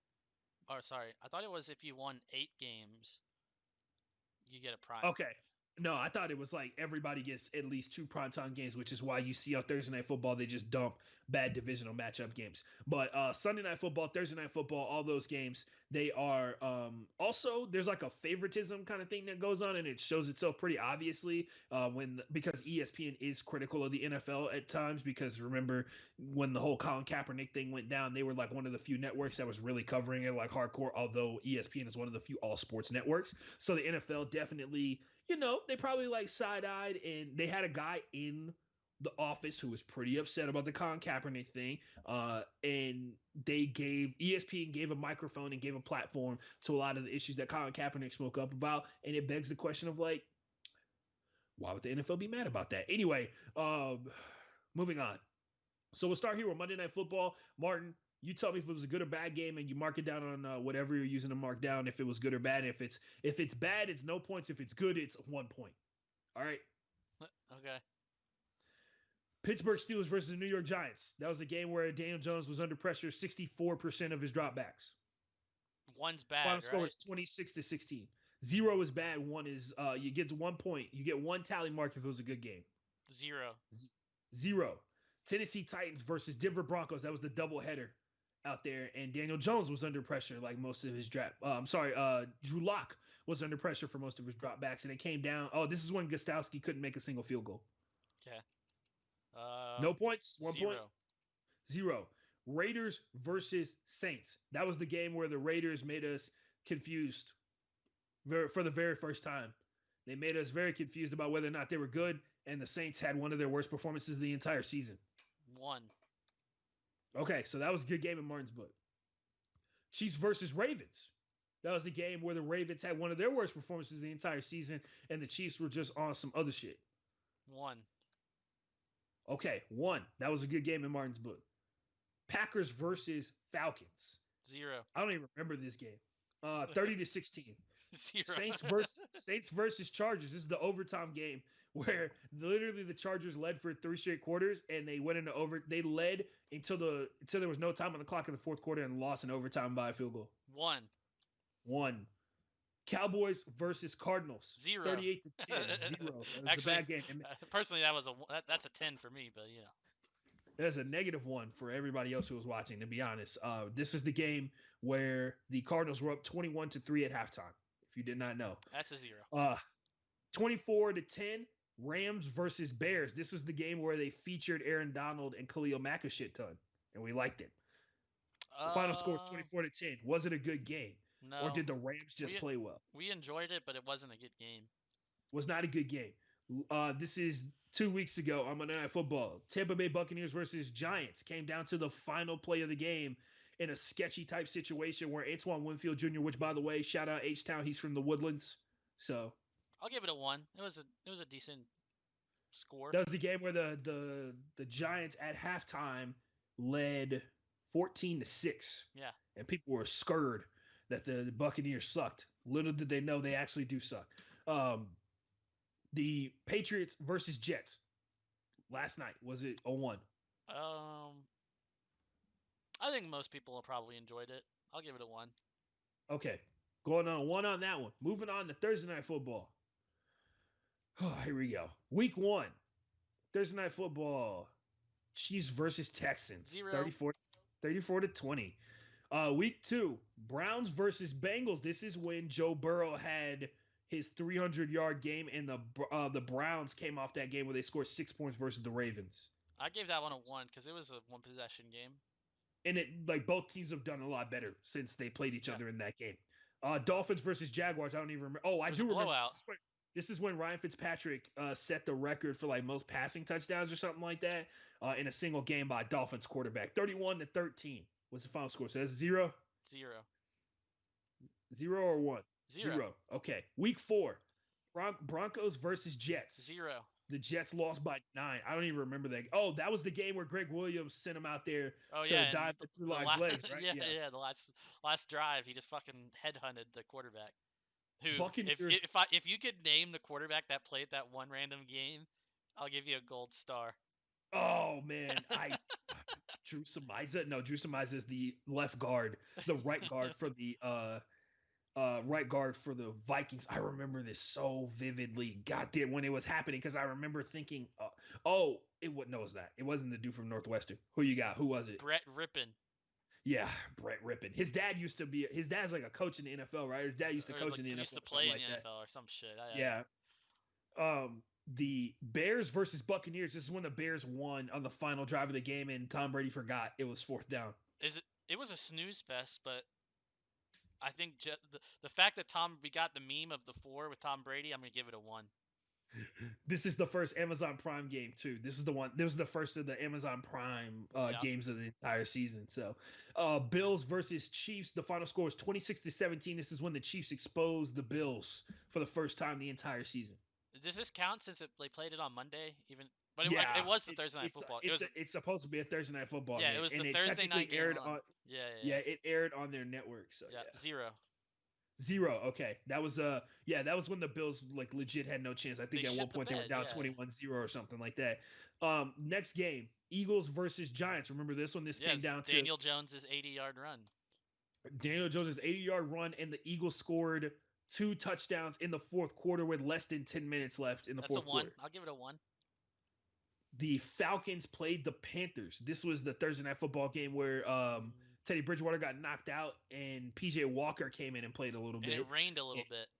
Yeah, it was raining the whole time. Todd Gurley had like a decent game, even though he didn't play in the first half of it. And what else important happened? Oh, the Falcons won. So we'll call that a 25-17 was the final score. 0. Packers versus 49ers last week. 0. 34-17. It was bad. It was a bad game. All right, so that's Thursday Night Football. Get the tally up there. Make sure you keep the numbers evened up by day. And then Sunday Night Football for the final one here. What the hell? Why does it have? It has Chiefs, Texans. Was there not Sunday Night Football week? It was the Rams versus the Cowboys. Rams Cowboys, yeah. Yeah, I don't know why it has it like that. It has Texans Chiefs is Sunday Night Football for week 1. Weird. Rams Cowboys 20-17. This is the one with the sketchy pass interference call. I'll give it a 1. It was before we knew how bad the Cowboys were. Yeah, they scored 17 points in this game in the second and third quarter, and then the Rams scored in the first 3, and they didn't. Neither team scored in the fourth, so that usually does not add up well. Seahawks, Patriots. We thought at one point this is the best. It was going to be best game of the season. 35-30 was the final score, and remember it came down to Bobby Wagner making some crazy ass play where he kept contained and took on a blocker to stop Cam Newton. I'll give it a 1. That's a 1. Packers, Saints. 37-30. This is when we saw Alvin Kamara basically be the entire receiving core for the Saints, and he scored a touchdown and he showed his grill on TV. I'll give it a 1. Everybody, that's a one. Barely. If I could give a 0.5, that would be the 0.5 right there. Eagles 49ers. The Eagles won out this weird game. It was 25-20 was the final score. 0. And the Eagles scored 14 points in the fourth quarter. 0. I I don't really remember that one being too exciting. Vikings versus Seahawks. This is the one where the Seahawks scored 0 points in the first half and then scored 27 in the second. Literally, the Vikings scored in every quarter, and the Seahawks scored in the last two, and they just overwhelmed the Vikings towards the end. Anyway, moving on. 24-16, 49ers versus Rams. I'm trying to remember what the fuck happened in this game. I know the 49ers beat them. This was the one where I went off, and I was just like, Jimmy Garoppolo had 46 air yards in this game. Yeah. I'm a 0 of that one. 0 on that one. At the time, the Rams were 4-2 and the 49ers were 3-3. Tampa Bay Buccaneers versus the Raiders. I don't even remember this one, bro. 45-20 was the final score. Wasn't that Seattle versus Arizona? They flexed it, remember? Oh, yeah. So this is just the original schedule. Yeah, Seattle versus Arizona. 1. How many was that for you? I mean, that was that's 100 right there. Won in overtime. Yeah, won in overtime. Best game of the season so far. Cowboys versus Eagles. 23-9 was the final score. 0. 38-3. Saints versus Buccaneers. 0. I mean, going into it, that would have been a 1, but coming out of it, that was a 0. All right. So Thursday Night Football, we've got, where's my equal sign? There it is. So 1. So Thursday Night Football, I gave a 3 so far. Sunday Night Football, we've got a 5. Monday Night Football, a 5. Okay, there it is. The booth just sucks at Monday Night Football. That's it, guys. No context. Why don't you have a discussion about it? Yeah. All right, that's weird. So 5 for Sunday Night Football, 5 for Monday Night Football, and 3 for Thursday Night Football, which I would think 2 years ago, Martin, Thursday Night Football would have been a 0. Oh, for sure. Yeah, they were Thursday Night Football used to be the dump off primetime game, so they would put the shitty teams playing the other shitty teams on Thursday Night Football and hope nobody will watch it, but like also hope that you would watch it and not judge them for putting it on primetime. And now it wasn't really primetime. It was like that's what it was, Martin. It wasn't really primetime, and everybody knew it. That's what the cop out was, because Thursday Night Football used to be like a occasional type thing, and then when it became a weekly installment into the NFL season, they were like, all right, here's a primetime slot, now we can just put the Browns on here for all 16 games of the season. So you used to see the Browns, you saw the Titans, the Jaguars. That's when the Titans and Jaguars had their had the true greatness of Derrick Henry shown to the entire country. When they would just it would be once a year, almost like Christmas and almost like clockwork, Derrick Henry would just run through the entire Jags defense for 200 plus yards. He had one season where 40% of his yards came from one game versus the Jags. I'm sorry, from the 2 games that he played the Jags, his entire season, 40% of his yards came from that. Yep. Anyway.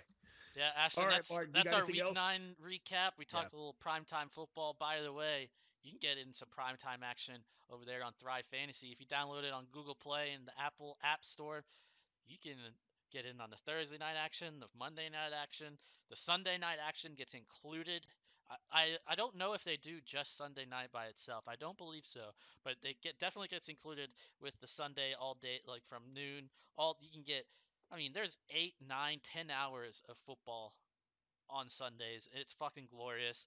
If you think that maybe Patrick Mahomes is going to throw for over 300 and a half passing yards, you're going to bet the over. If you don't think he's going to hit it in that game, you can bet the under. That number always obviously fluctuates depending on who he's playing, but what doesn't fluctuate is the code you get to use. Broke Boy gets $20 down, gives you $20 right back. That's $40 of action the first time you sign up and play on Thrive Fantasy. Go ahead and give that a little download. I enjoy it, playing it. I enjoy the props. I also enjoy every Tuesday and Thursday with Ashton Jean Lewis. I'm Martin Pape. Tune in on Thursday. We're recording around 3 o'clock. where we break down what's popping in sports, the best and worst it's got to offer, and we got to make our UFC nickname picks, Ashton. And if you're watching on Side note, Twitch.tv right now, your boy was on fire this past weekend. yeah, 4-1, right? Yes, sir. There we go. There we go. Only L you took was the random Russian dude, right? I think. I don't think he actually fought King Kong. I didn't see King Kong's fight. Oh, I thought he got a submission win. He's like the Oh, he first did. fight. Oh, I Anyway, didn't. I must have missed that one. Anyways, so we did really well this past week. Since going 0-5, Ashton, we've just taken that ladder, just up and working up. 0-5, baby. You know what next is? 5-0. We're about to go perfect circle. About to go Hell full yeah. circle. So the ideal guest. I sent him a text. Matt Miller, formerly of Ooh. Stick to Football. So fingers crossed, everybody.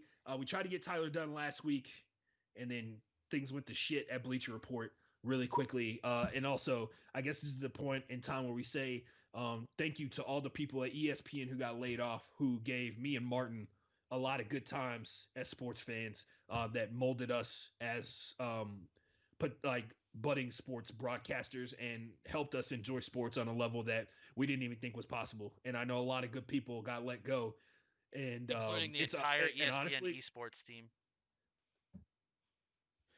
also side thing to point out as well, they let people go that is going to piss off a lot of their talent. Yep. Like Katie Nolan's best friend got fired, Yep. so or got laid off, and she just moved into a house. So that's not the best place to be. Nope. Luckily, her husband makes a lot of money. He works in entertainment too, and they just lost. I'm assuming they lost 2 producers in the span of like a year because their old producer wasn't on the show on Tuesday or whatever, and they got to retool their entire podcast. Dan Lebertard lost Greg Cody, and I'm assuming they lost Chris Cody off of their lineup or whatever, and I'm assuming they're gonna lose more when it's all said and done. So thanks to all the great people at ESPN who helped a kid who don't know shit about sports learn a little bit more. I appreciate it, all the good times and everything too. On that note, wash your hands, wash your ass, and most importantly, especially with these case numbers going up, stay home, Roger.